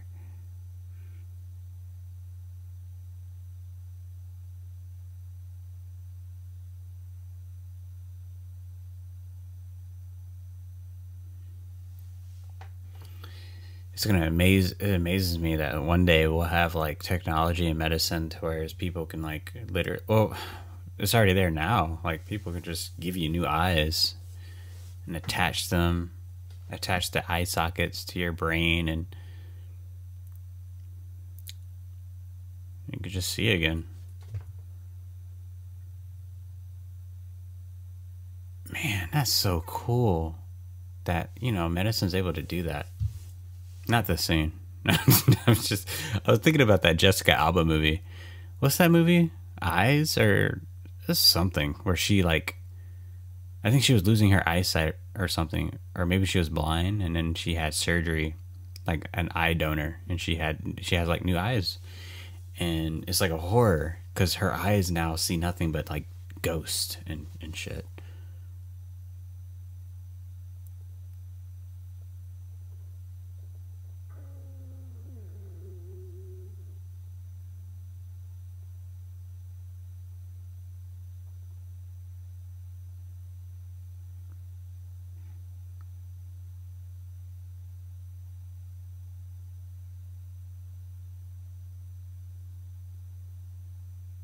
How?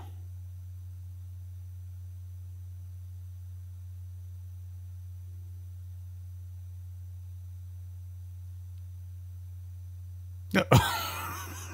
How did he die?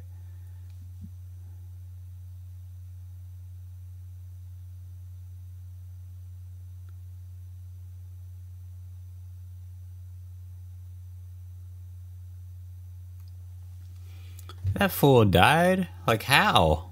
There's no way you killed him, Bond.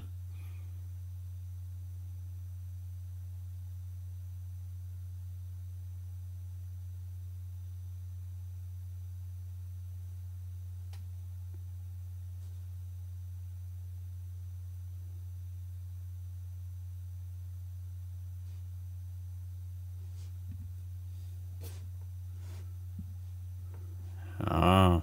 So technically you did kill him. Bond should be suspended.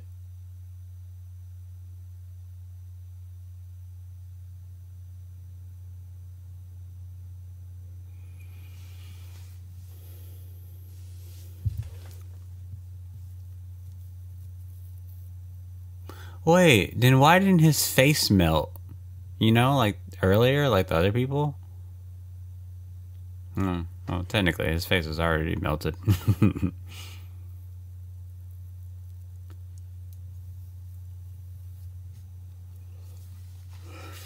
What is this car? It's shiny. I don't know shit about cars.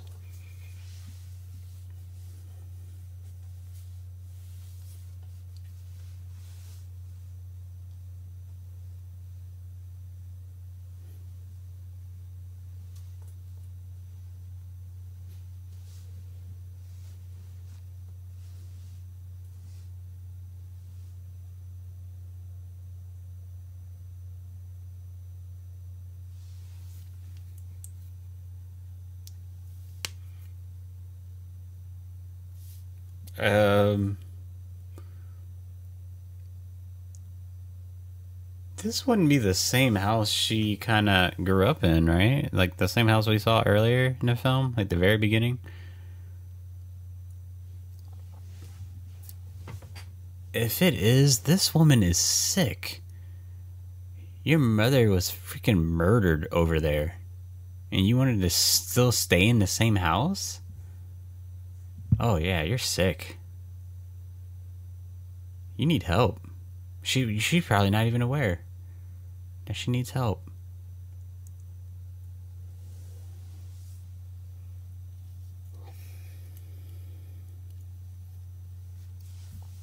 I can't believe someone would do that.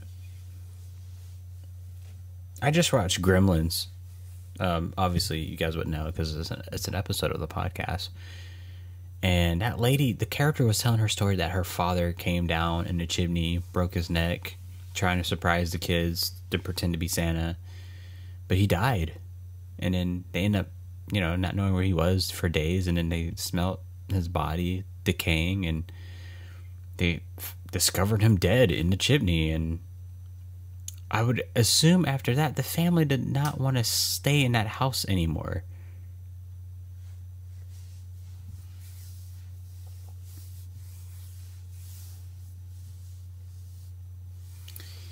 Yeah, this is cool and all, Bond, or what this movie's trying to do, but we don't know these two as a couple. We haven't experienced them, or we haven't seen them be in love with each other, right? Like at all.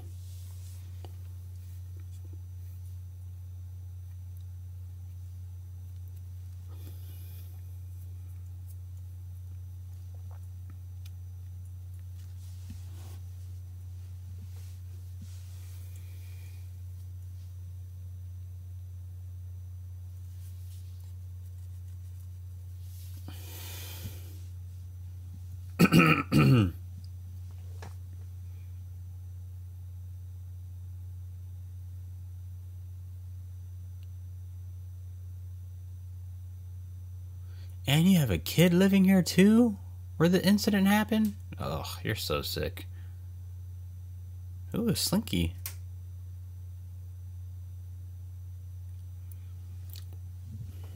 I bet that shot was expensive too. How long did it take for them to make that work? The Slinky? That's actually a very hard thing to do.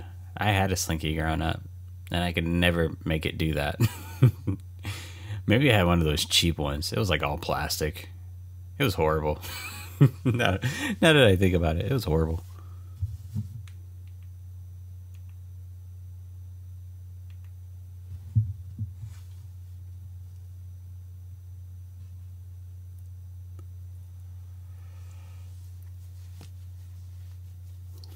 Commander Bond. Can you call him by his actual new number? 000? That's so cool. I want to be 000. 000. Yeah. Or 0099. Oh wait, maybe it's not like a double O anymore because they're single digits. Is that how it works? So technically, if you wanted to be number 87, it would be O 87, single O 87, right? Like a double O wouldn't make sense unless the zero signifies your rank as a spy. Single O, double O, and is there a triple O? These are questions that are never answered. So I'm just trying to I'm throwing all these ideas out here. Triple O 2. Okay, I'm gonna be triple O O.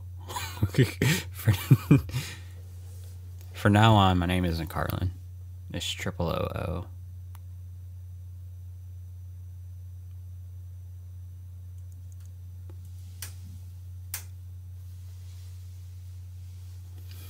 Where is this address from? Why should be from America? I'm trying to do this accent.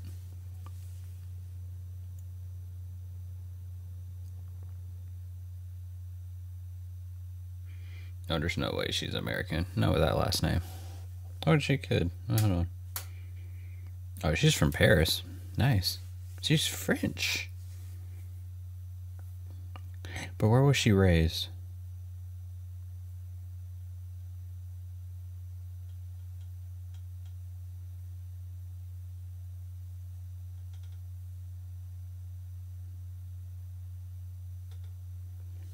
Ooh. She has 6 siblings.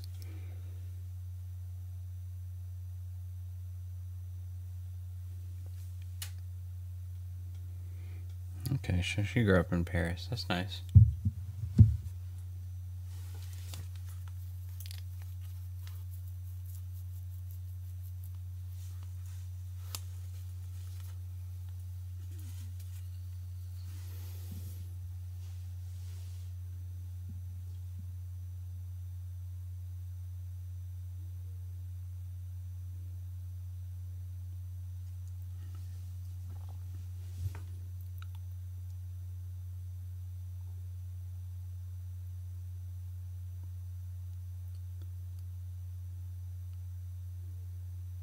So what type of phone was that he had? Was it an iPhone or Android? Sometimes I really try to connect real world things to movies to make it seem more authentic. You know what I mean? Because even like this James Bond film is supposed to be in, on Earth and in our today's world and society and all that stuff, right? Even if it is, we never hear any type of popular culture reference or anything like that, right? Like, we don't know if Michael Jordan exists in this timeline or if Miley Cyrus exists or anything like that. So I always try to, try to bring something in from our world into the movie world. So who's this little girl again?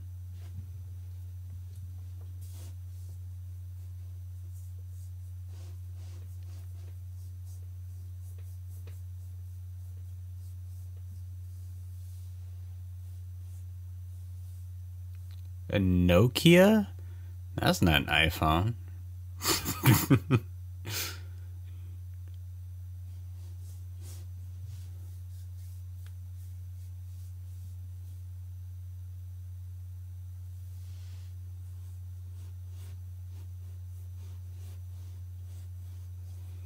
Guarantee you that Japan would say, don't bring your operatives. We'll handle this since it's on our soil. And they say, any type of information you have, share it with us, please. I'll be damned if they would allow like a different country's spy to be in their soil. Guarantee you no country would do that. Or they don't want to do it.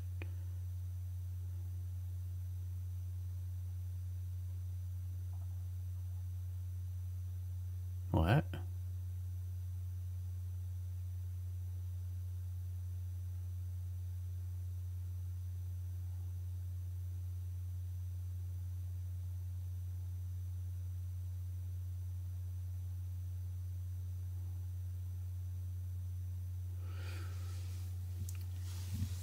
I feel like I can edit a movie. I've done enough editing. Like enough editing. I've edited a lot of different stuff throughout my life. Stuff for television, stuff for news, broadcasting, stuff for sports, all that good stuff. Films.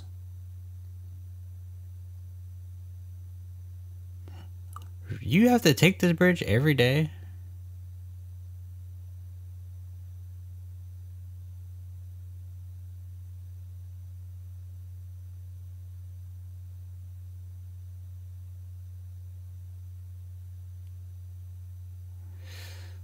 There's no reason to shield this little girl. Just tell her shit's about to go down. We gotta get out of here. You might not be going back home. And how in the world did they make a J turn that fast? There's no way. Or a 3-point turn, excuse me.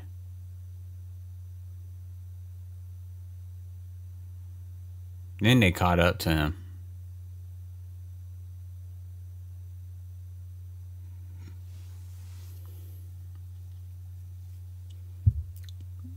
Don't you dare hit the back. We got a kid in the back. No, don't you do it.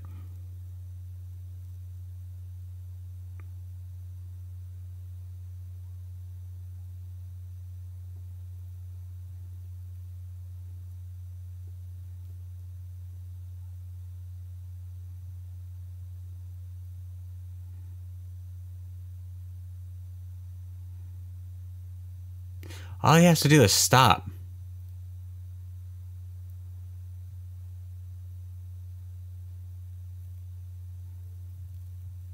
Or do that. Whatever.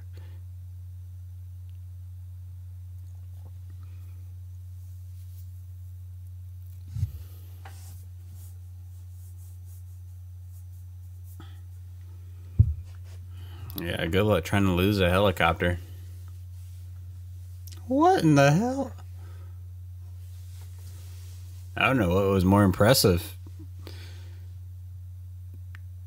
Like what Bond did, or that all these villains are like totally in sync with their driving.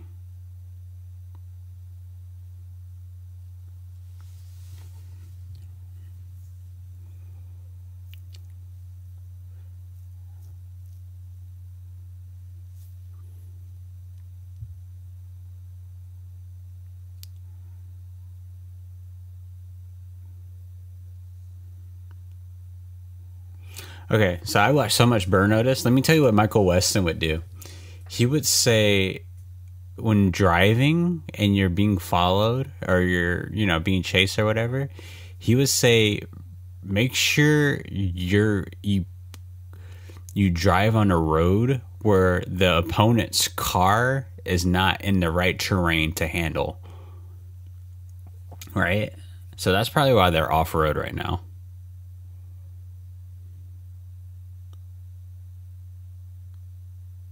And you have these dirt bikes, right? These dirt bikes, they're made for this type of terrain. So you might have to get back on the road. And then normally, and then he said also to never speed. You go on as fast as you can. You're not going to outrun anybody. You just make your turns, do this and do that, go at a moderate pace, and then eventually someone's going to make a mistake, either you or the other people, because that's just how driving works. You go at a certain speed and you try to make these turns and whatnot, someone's going to really get hurt. I should be a spy. What am I saying? I am a spy. I'm 0000.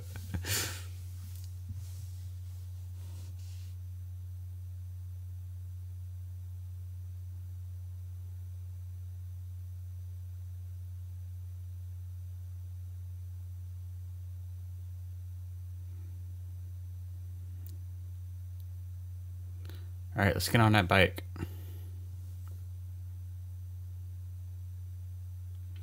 Whoa, what are you doing? We're not safe here.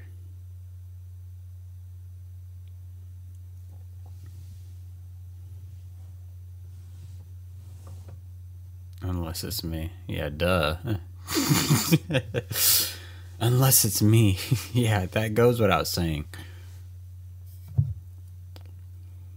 This little girl's a cold-blooded killer. I think she's the most ruthless one in this whole movie. There's literally gunshots. Kind of been in a car accident. She's handling it pretty well. I would be screaming right now.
Nah.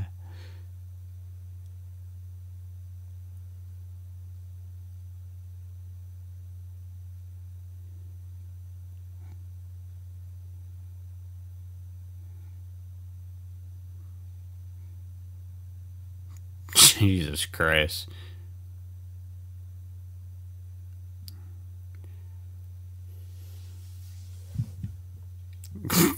That was the most unsmooth thing to do ever.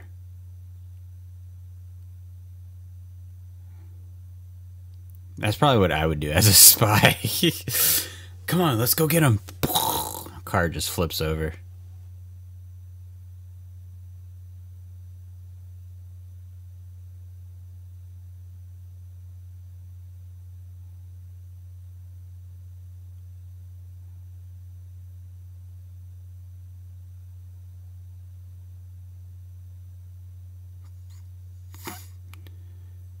Like, ouch.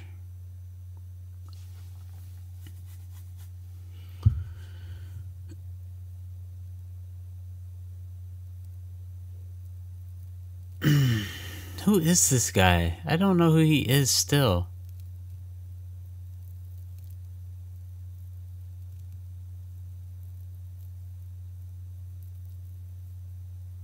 And isn't she a trained operative? You can defend yourself, like hand to hand against this guy? I'm sure he probably had a gun on him, but still. In close quarters?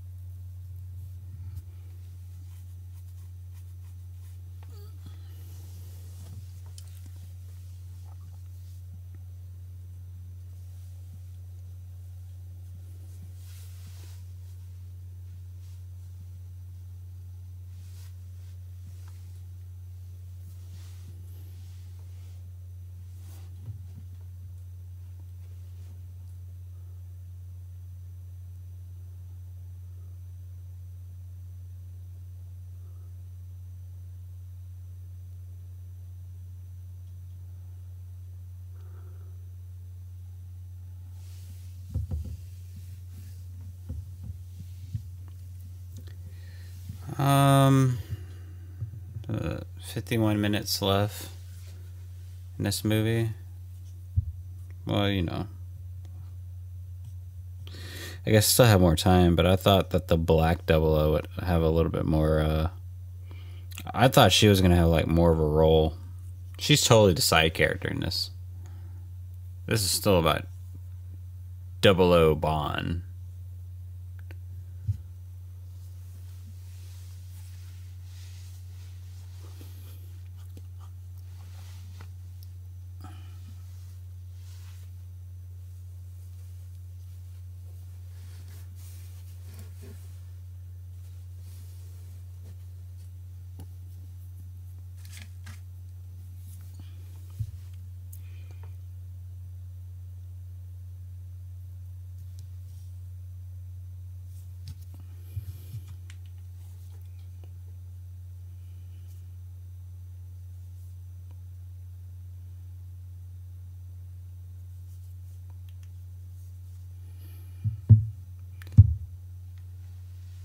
As if it fucking matters. I'm sure everyone was still calling him 007.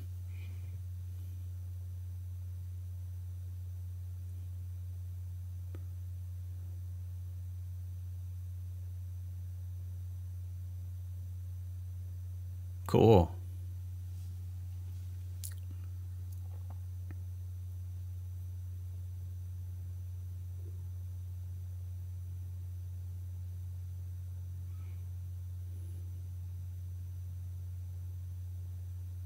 Oh, what?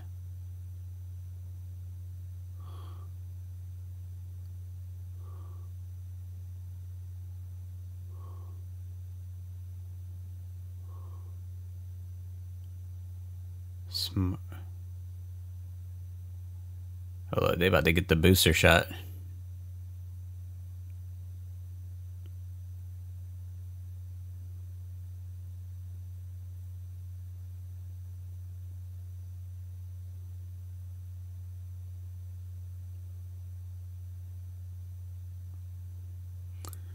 They just got that booster shot. I heard it makes you feel like crap for like the first few hours. Like you feel fine at first, and then it just hits you like, oh.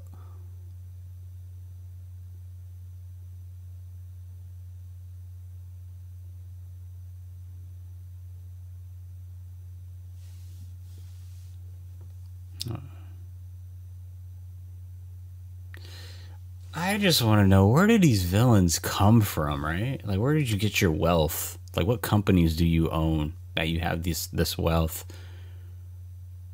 right? And when you have this wealth and you have this, you know, privilege, I guess, of having all this money and being in such a to be such a socialite, why are you like this? Right? What childhood did you have that you feel like you just need to destroy the world?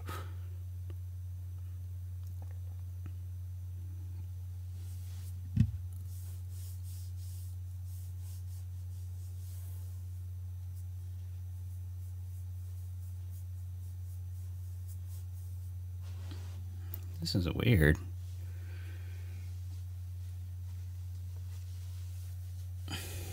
Why is this always Hollywood's image? A white woman who looks young with a child. Kind of making, and I don't know, they're just kind of instilling that mindset of like, have babies young, be married at your youth.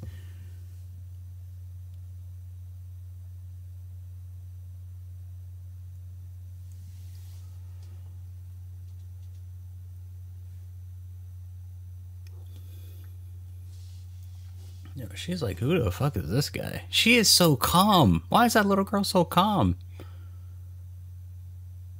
I'm gonna be honest with you. I think that little girl's a little too big to be carried like that.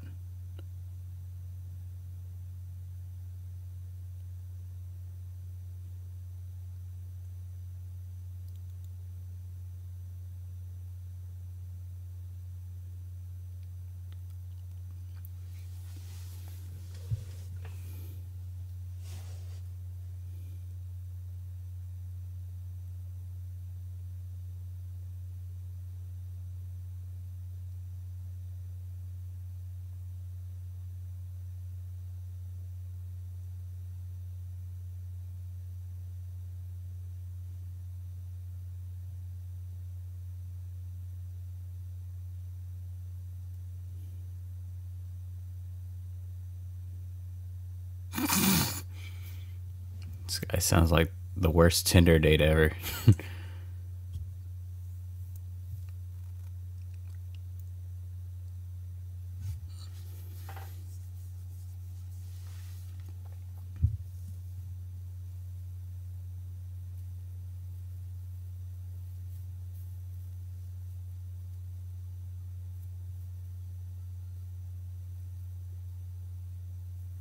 Mama.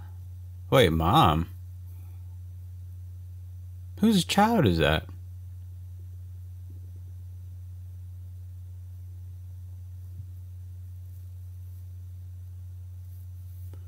Or who's the dad?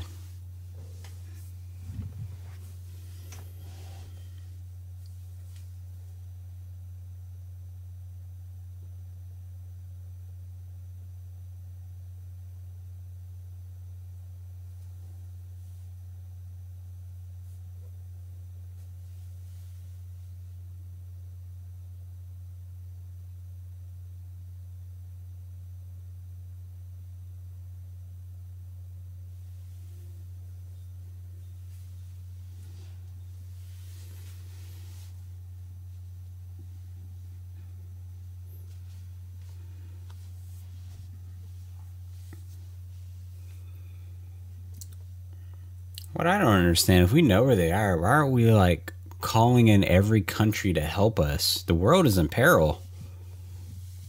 Yo, send Japan, send your best spies. America, send your best spies. Send Michael Weston. Ireland, send your best spies. You can send Fiona. Like everyone, every country, just send what you got. It always just seems like no British, Britain's gonna save the world. They're gonna save the world. Don't worry, we don't have to do anything. This is normal for them.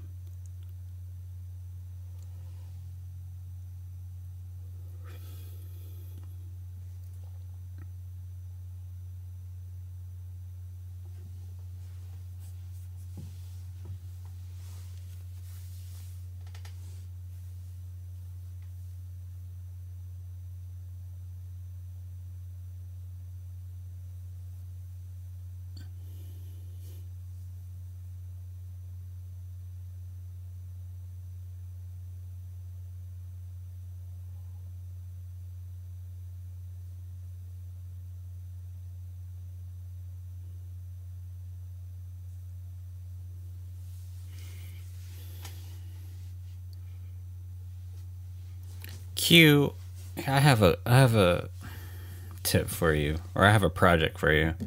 These gadgets are nice and all, but I want you to make a lightsaber. As a triple O agent, I need a lightsaber.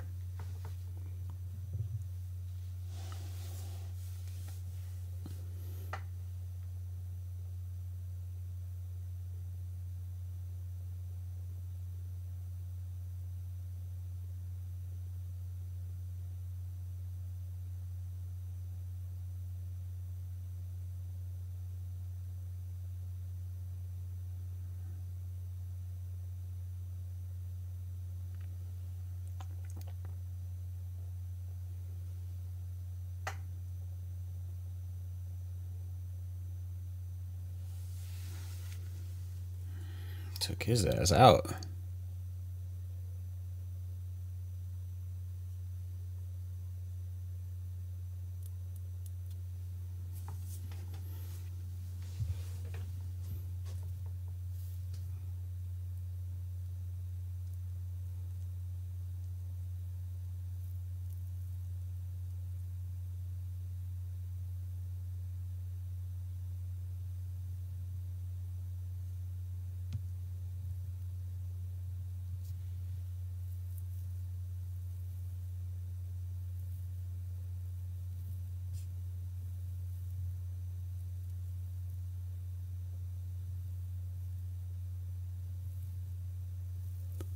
Like, how much money do you have to be making to like own this, have this type of facility?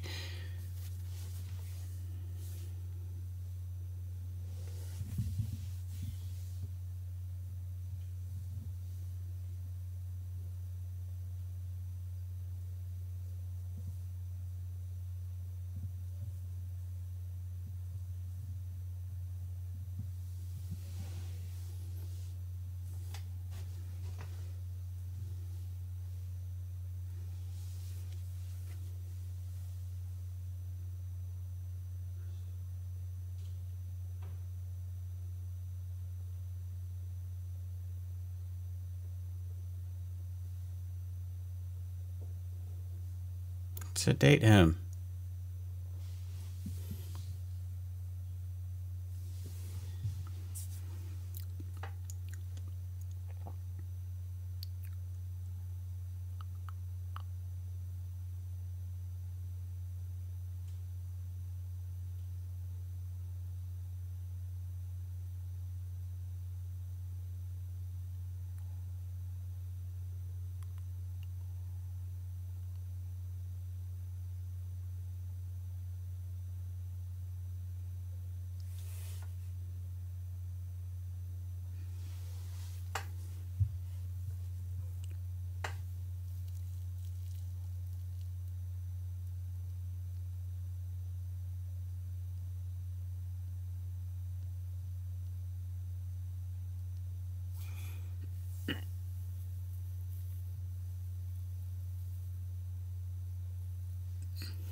Why won't you just shoot him?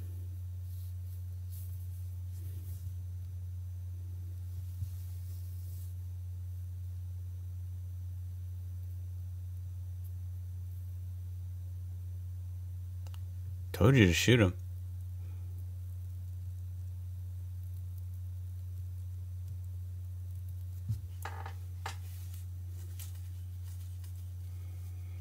Is this not like the worst antagonist ever in a Bond film? We don't really know who this guy.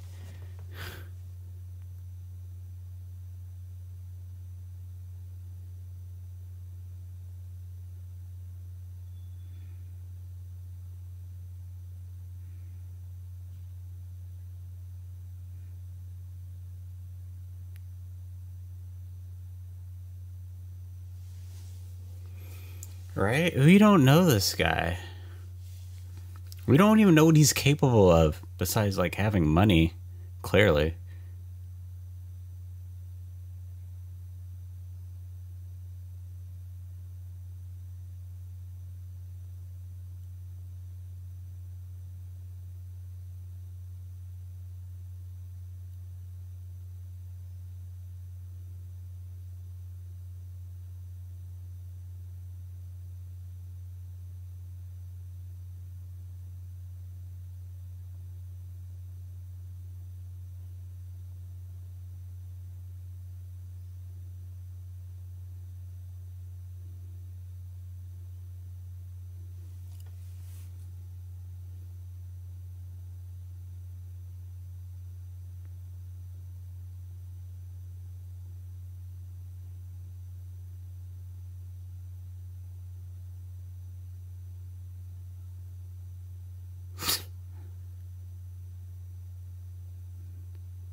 Okay. I don't understand how she could do that. She wasn't able to escape from the guy when he kidnapped her, right?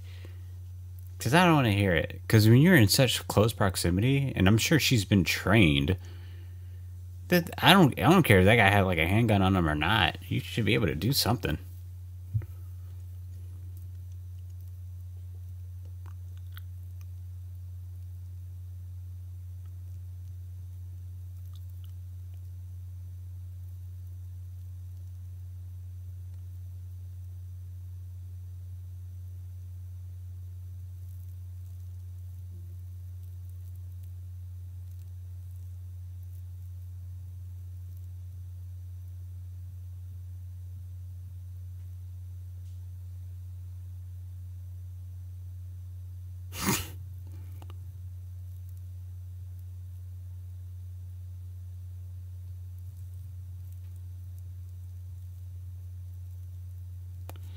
I don't get it. I don't get this villain. Like, why are you doing this?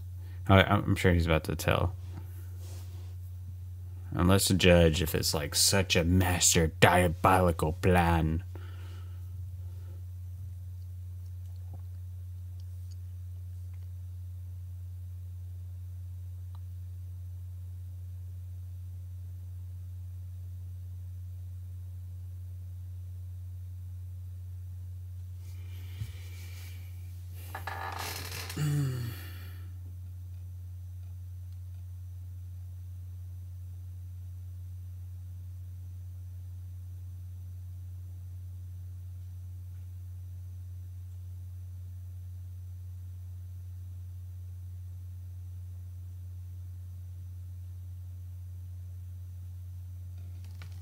So that's his child? Looks nothing like you. Oh, she cheated on you. That baby looks nothing like you.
What?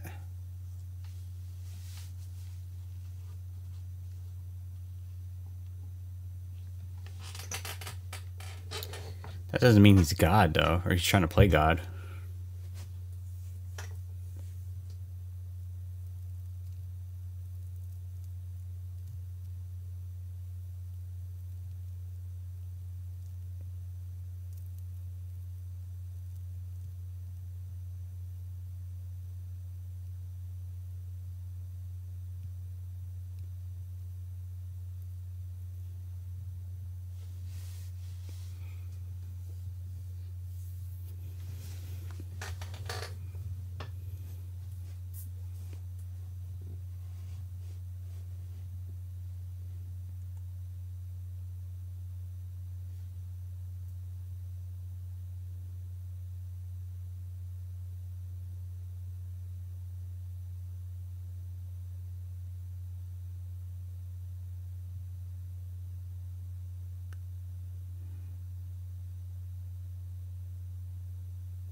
Why?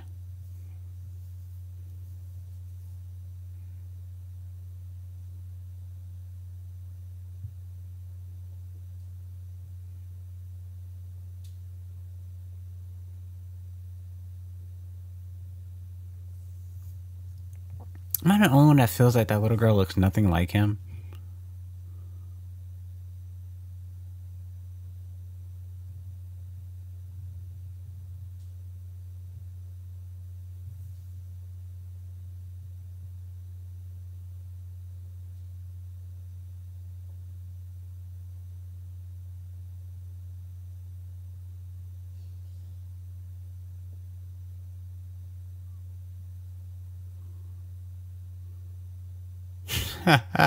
What a bitch. How do you run like... How did the... How did he do that? He's like, well, just in case he somehow kills everyone in the room, I'm going to have an escape plan right here where I sit.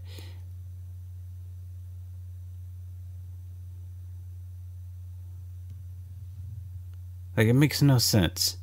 And this guy's a villain doesn't make sense. I like the Agent Cody Banks villain better. He was a little bit kooky.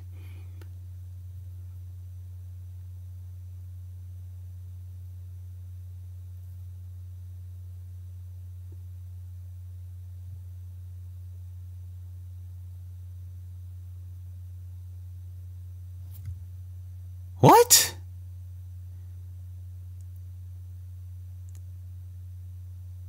What? Then what was the point of you keep kidnapping that little girl?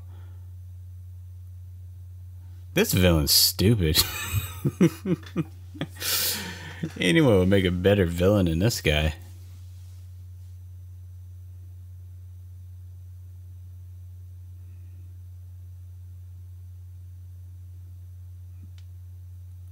I'm the only one that does not feel any tension from this movie.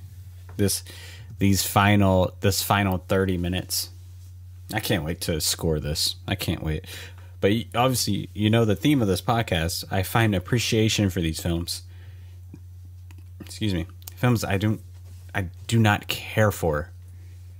And it makes sense why I do not care for it.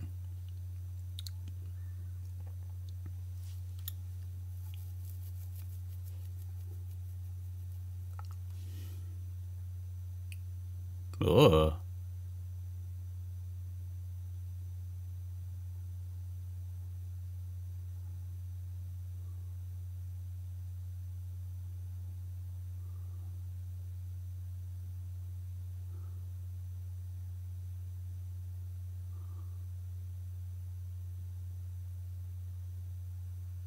Oh, roll credits. And that what Cinnamon Sins always says.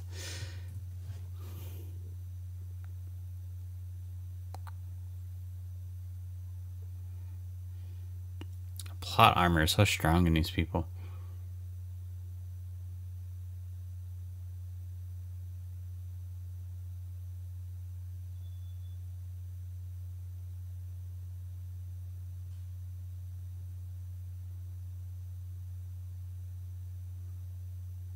How?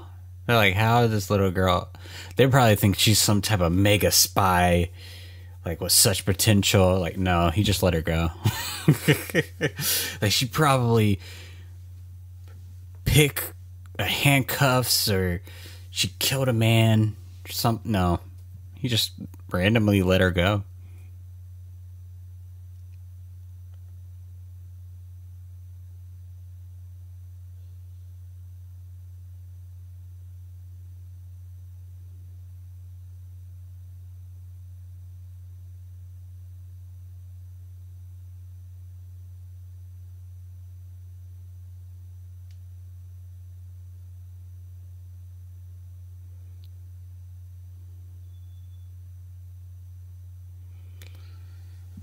Jesus Christ. See, this is what I was thinking. I'm like, I don't understand how these other countries would not take action.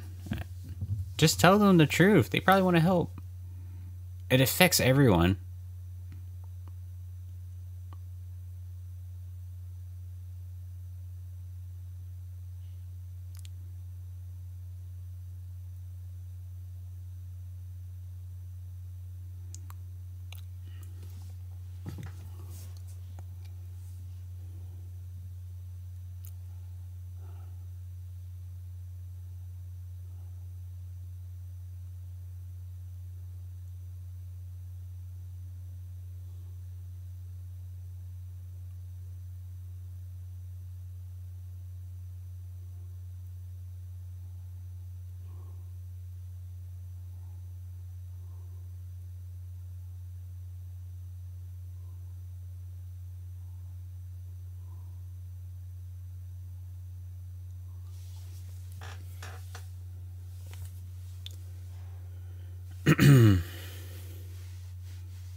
Oh, God, he's going to sacrifice himself.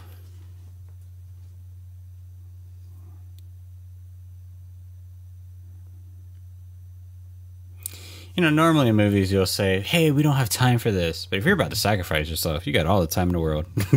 Go ahead.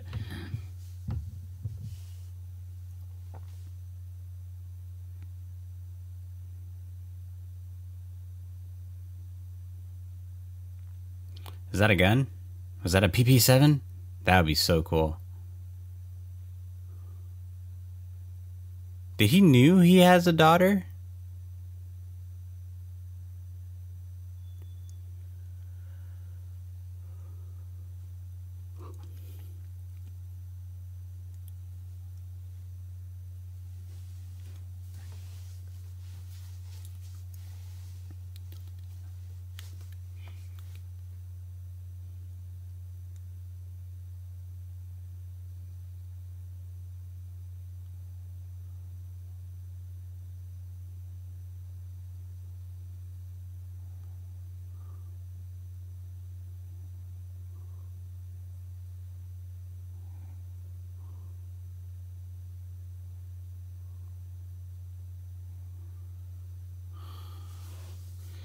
Why don't you just tell him the situation?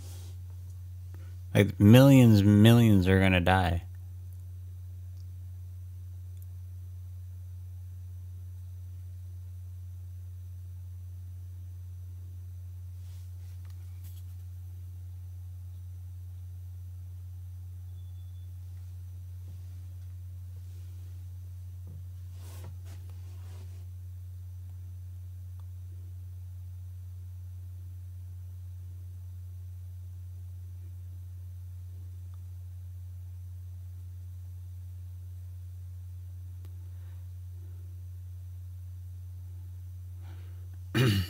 Why do I have a feeling that Rambo would have done this? Like, you kind of tell that, you know, he's going to sacrifice himself, but I feel like Rambo would somehow survive this.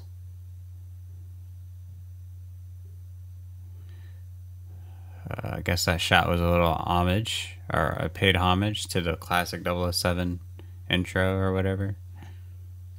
Wasn't that cool though?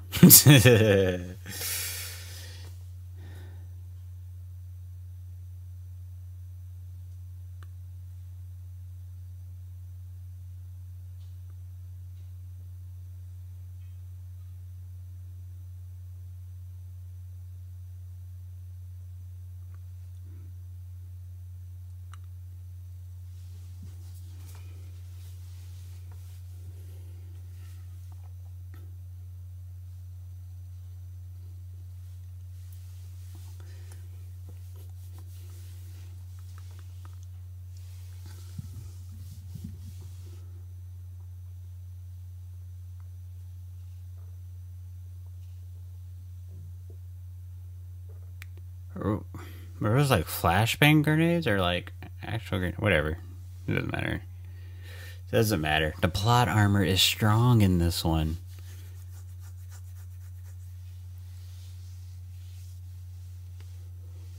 Oh.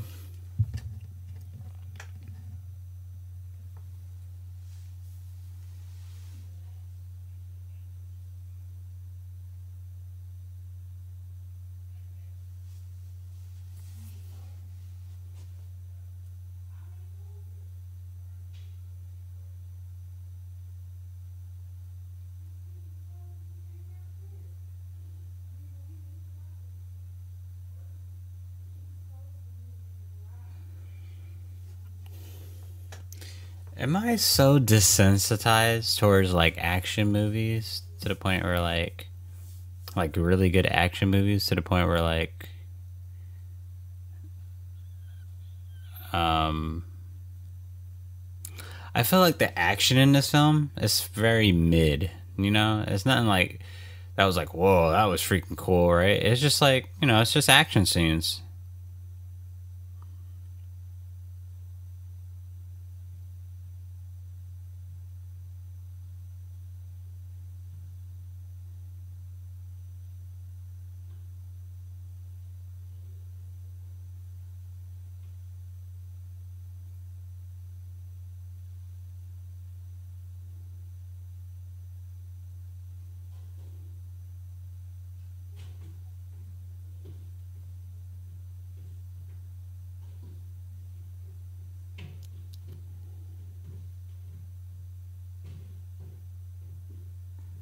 That wasn't even a good one-liner. It blew their mind. Here, I'm gonna try. He should have been like this. Q, I just showed someone your watch. It kind of seemed like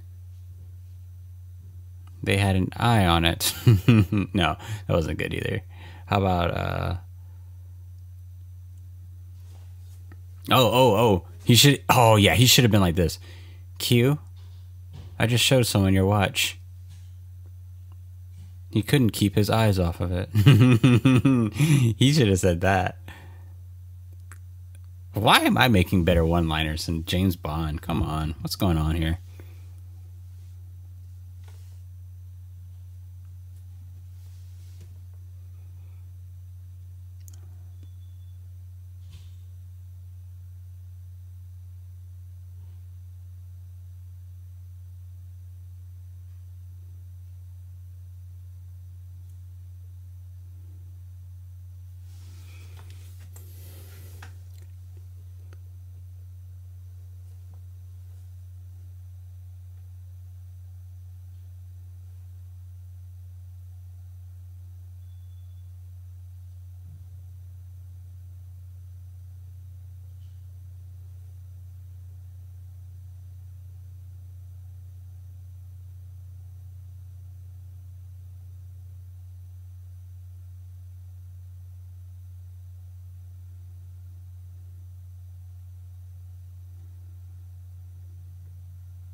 was like a Civilization 6 game.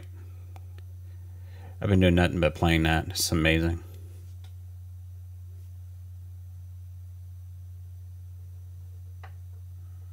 Oh, don't tell me he's still there. You know this place is about to blow up. Get out of there. I'm not talking about Bond. I'm talking about the villain himself.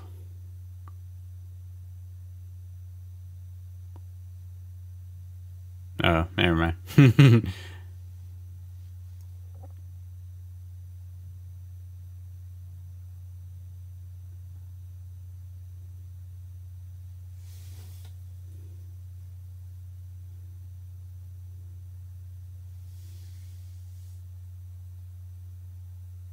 Yeah, see, there's no reason for him to be there. Like, get out of there. Restart. Rebuild. You lost.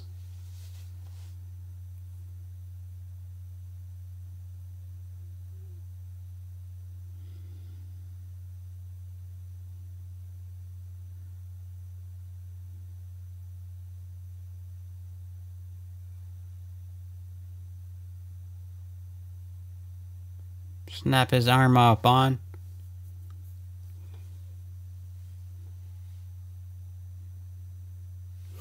Just fucking snapped his arm off.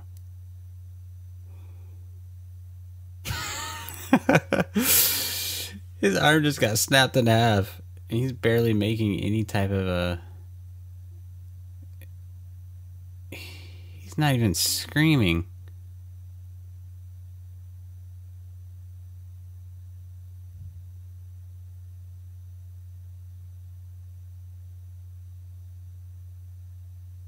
This has to be the worst Bond villain ever. Plus, he's a little too similar to that other Bond villain from Quantum of Solace. Right? Wasn't that? Or was it... Yeah, Quantum of Solace. Yeah. I think. I'm trying to remember. Quantum of Solace was so forgettable.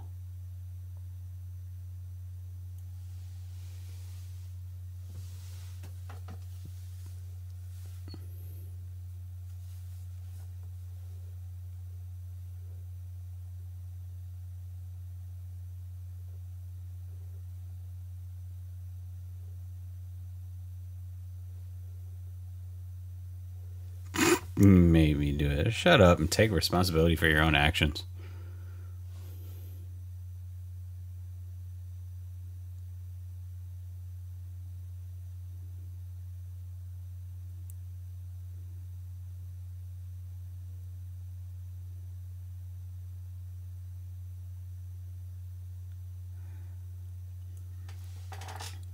So if they kill off 007, what other films is there going to be? Are they just going to name it 007?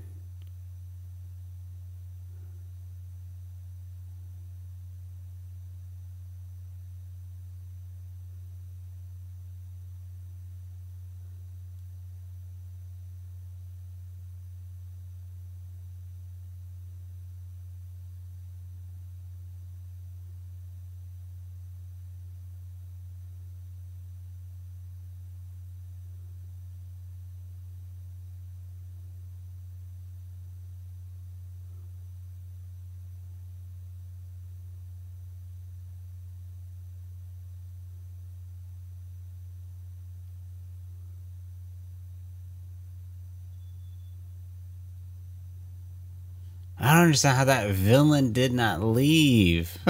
I wonder if his lackeys left. I know some of them stayed, but...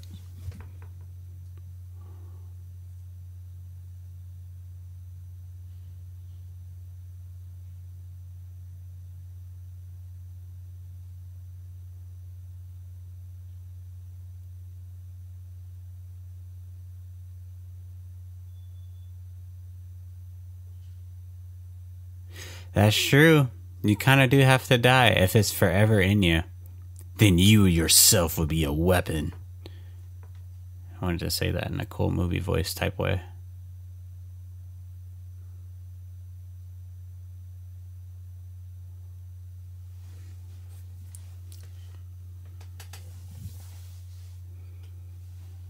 I would feel a little bit more sad if it was Pierce Brosnan because he's my 007. Daniel Craig's he's okay.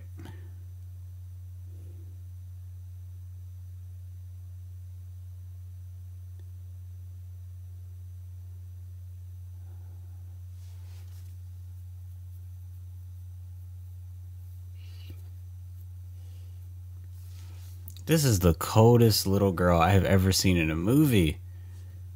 She has witnessed people died, and she is fine. This is insane. She's gonna be a ruthless killer when she grows up. She's gonna end up like what's his name? What's Macaulay Culkin's character from The Good Son? That little kid was crazy.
Yeah, boo-hoo, whatever.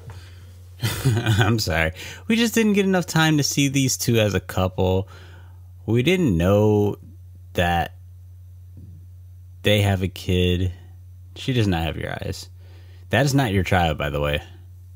It's not. It's not. I'm sorry. She cheated on you. The child looks nothing like him.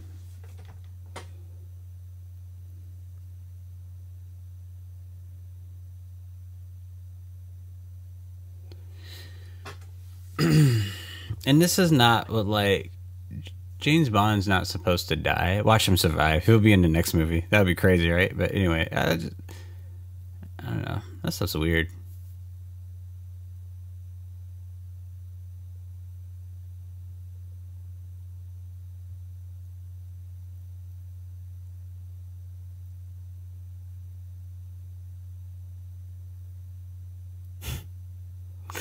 Damn, you know what? I kind of wish I would have saw this in theaters. I want to see people's look on their faces when this happened. Was anyone really sad? No one. Come on, people couldn't have been sad. I'm gonna say 60% of the movie theater did not feel a thing. I'm willing to say that. I have my friend Amy who is. Oh, she texted me back.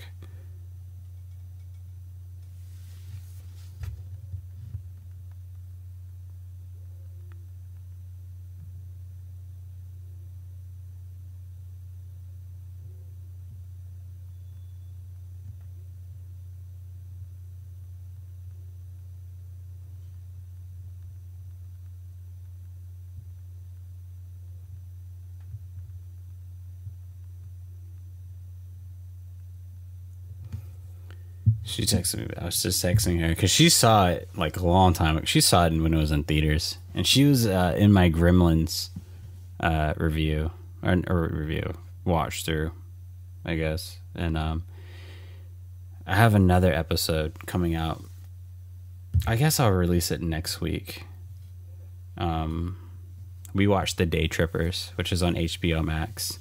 That movie, holy shit.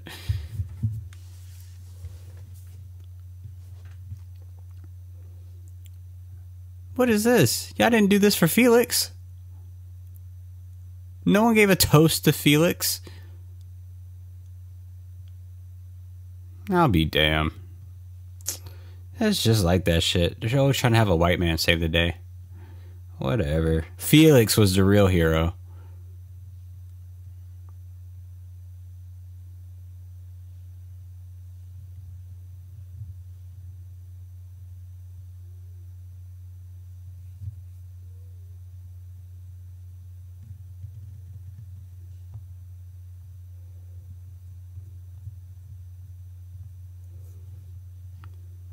Who is not your real father? So weird.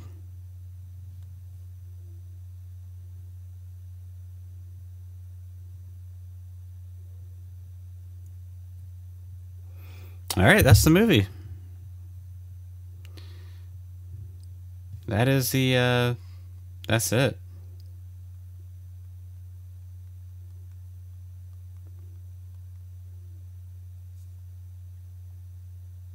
Okay. Sorry. I was letting Amy know. I was like, this movie is so it's just I don't know how to even explain it in real words. So let's first off, for the sake of the podcast, let's talk about stuff we really appreciate. With the $301 million budget this movie has, it looks gorgeous, and of course it's gonna look gorgeous and beautiful and all that stuff. Excuse me. The cinematography was obviously gonna be on point. The acting wasn't gonna be bad. What else? Pretty much everything was on point. Makeup, all that. From a production standpoint, it's a great looking film, right?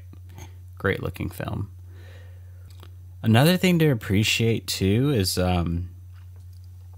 if you're a fan of the Bond film, you know what? And I was wrong. I was completely wrong. I thought we were going to have like an M cameo, like the female M. I was way off on that.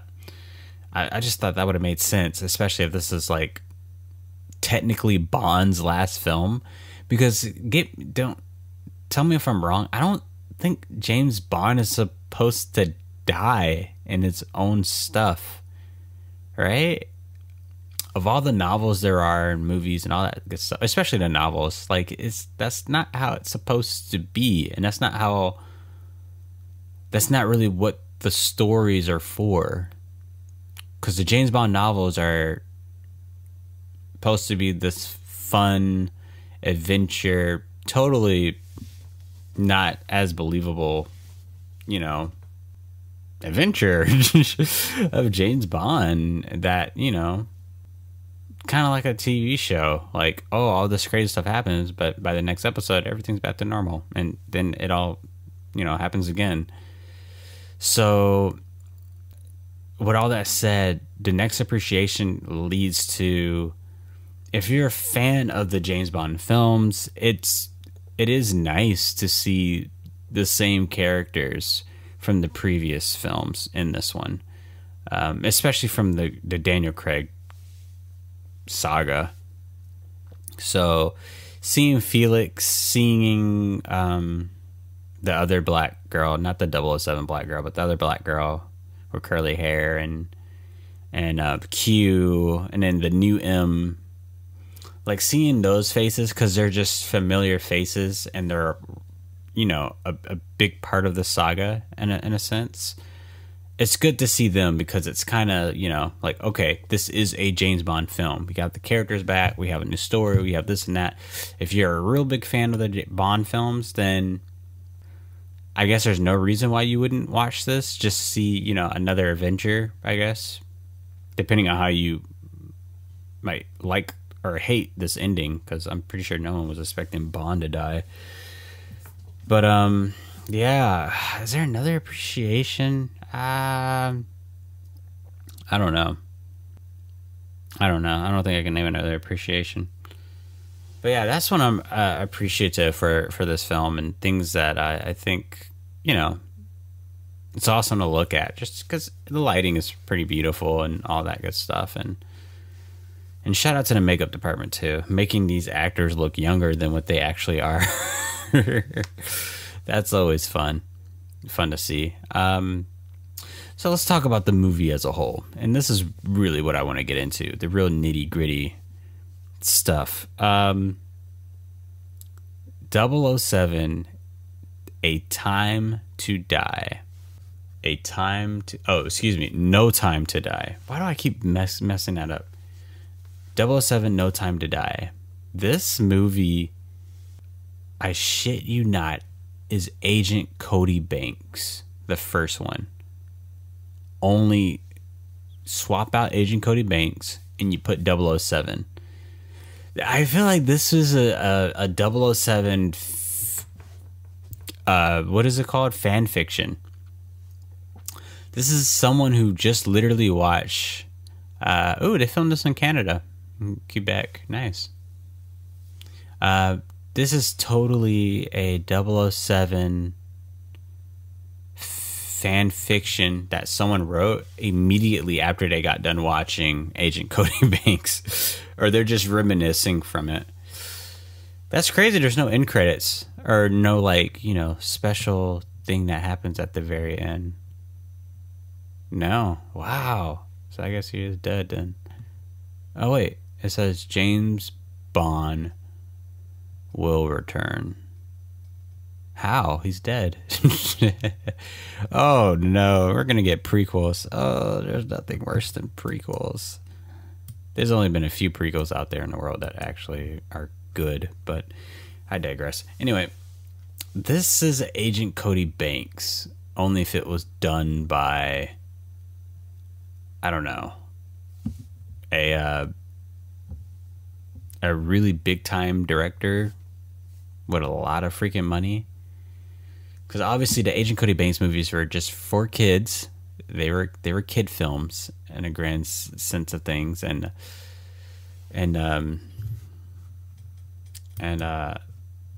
this 007 movie, it's, you know, 007 movies, they make them literally for all ages. You know, they have everything: guns, violence, cars, women, all this stuff, right? That kind of cater towards that men audience. That's kind of, I don't know, it's kind of iffy. That is a little weird, but I don't know. First off, this movie's not necessary, right? And it was never necessary because a James Bond only does 3 films, and that's it. There's no reason for Daniel Craig to do 5, right? Because there's Casino Royale, that's 1. Quantum of Solace is 2. Skyfall is 3. Spectre is 4. And then this is the 5th one, No Time to Die. This should have ended at Skyfall. It really should have ended like with that other M. It really should have ended with that. But I don't understand why this movie was made, besides to, I guess, make money. But in a grand sense of things, for the studio standpoint, this movie didn't nearly make enough money that I'm sure they were hoping that it would, regardless if there was a pandemic or not. Because think about it, $301 million is your budget. You made $400 million of that money back. That's not the best investment. I mean, don't get me wrong, you made $400 million, right? But a lot of that money is going back to the people who invested into the movie. Half of that goes back to the studio, right? Well, I'm sure the other half would go back to the studio to pay the rents and stuff like that. It's very interesting. This movie did not nearly make enough money that you would have thought it would have made. I don't want to research how much money the other movies made, but I don't know. A lot of things were kind of, I don't know. It's just useless. Excuse me. It's useless. It's unnecessary. I don't know how else to describe it. I think if this was the last time we see Daniel Craig as Bond, what is Daniel Craig's legacy? Honestly, I don't know, because I'm sure.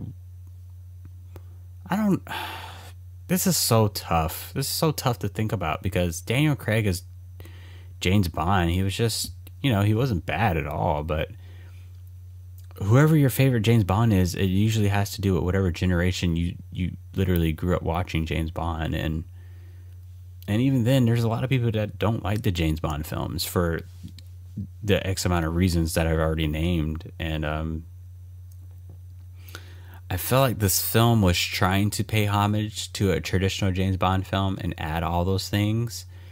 But honestly, and here's my honest opinion, I think the world has changed, and it's not really, I don't want to say the world doesn't have a place for James Bond films. Obviously, James Bond is such a classic tale of a spy and all this stuff, but I think the formula of how to make it, and at its core, what people think should be in a James Bond movie, is not really too acceptable nowadays. Or it can be accepted, because obviously this movie made $400 million, right? People would watch it. But I think that 400 million, or at least that 300 million, came from the brand of 007. Everyone, if you love film, or if you even know a little bit about film, you know 007 movies.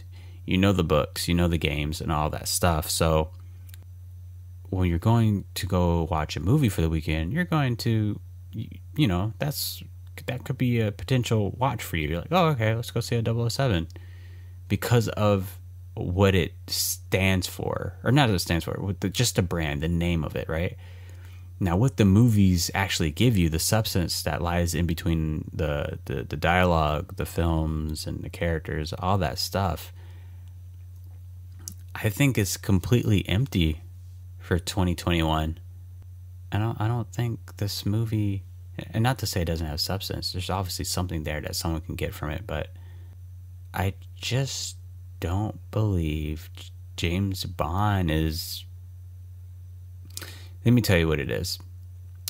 I think the fans and the average consumer of James Bond films have evolved with the world around itself, and how differently people view women, how differently people view action in movies, guns in movies, with a lot of people dying in the world of gun violence that's happening in America, Britain, all this stuff. And how large of a role sex can affect kids and teenagers, and even certain adults in films, definitely in James Bond movies, to the point where, again, the fans and the average consumers of James Bond films have evolved. They've changed. They don't necessarily think like that anymore. They evolved. But unfortunately, I think the movies, or the franchise itself, has always remained consistent, which is ultimately a bad thing. These movies never change. And you can look at a lot of different franchises, like, I guess even like Star Wars, to Harry Potter, to what's another franchise? Even like Scream, to just name a franchise. Just think of a franchise right now and think about how it was when it first started off and how if it evolved throughout the years and how it's trying to talk to their audience. I don't think the Bond movies ever got that message. I think it's kind of that old. There's so many analogies that I can make of this.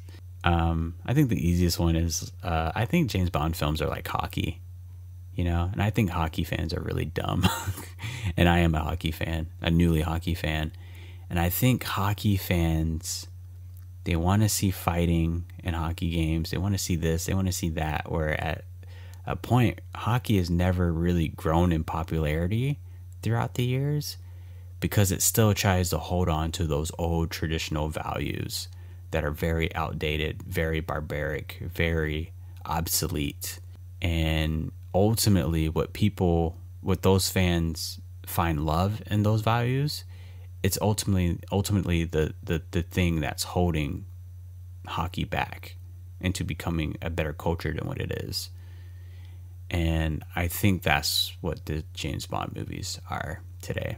Because now that I realize it, from even the Pierce Brosnan films to Die Another Day, GoldenEye, Casino Royale, even old school Casino Royale, Goldfinger, The Man with the Golden Gun, Moonraker, all these movies, they're all the same. They're all the same. Different characters, same dialogue, same sex scenes, same cars, same gadgets. And unfortunately, it's the same Bond. The same Bond. And that's how many years? The 007s came out in like the 60s, right? So that's half a century. Wow. I can't imagine that for a movie franchise.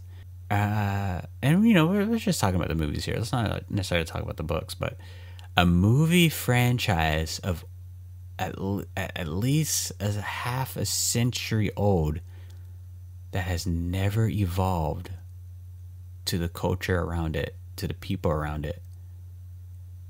That is absolutely insane. I don't think I've ever seen that from a franchise before. I'm going to tell Amy this. I have to tell her. I want to hear what she has to say. But all right, everyone, that is the Starfighter full movie podcast. If you like the episode, I don't know how I'm going to put this on. I will put this one on YouTube. I'm just not going to do that effect for it because my render times, this is nearly 3 hours. My render times for putting this on After Effects and Xcoding it is absolutely insane. And I'm running out of space on my hard drives and on my computer. So there's no way I'm doing that. I'm just going to have to do it without the freaking, just without the effect. But I will put this on YouTube. So if you're watching this from YouTube, comment below, leave a like, let me know what you thought of the movie. Did you like it? Did you hate it? Did I make valid points about the franchise not really growing throughout its 50 years of existing along with its fans and culture? Or do you think I'm just an idiot and I have no idea what I'm talking about? Because clearly James Bond has lasted 50 years because clearly people have grown with it and they accept it. So, yeah, please let me know.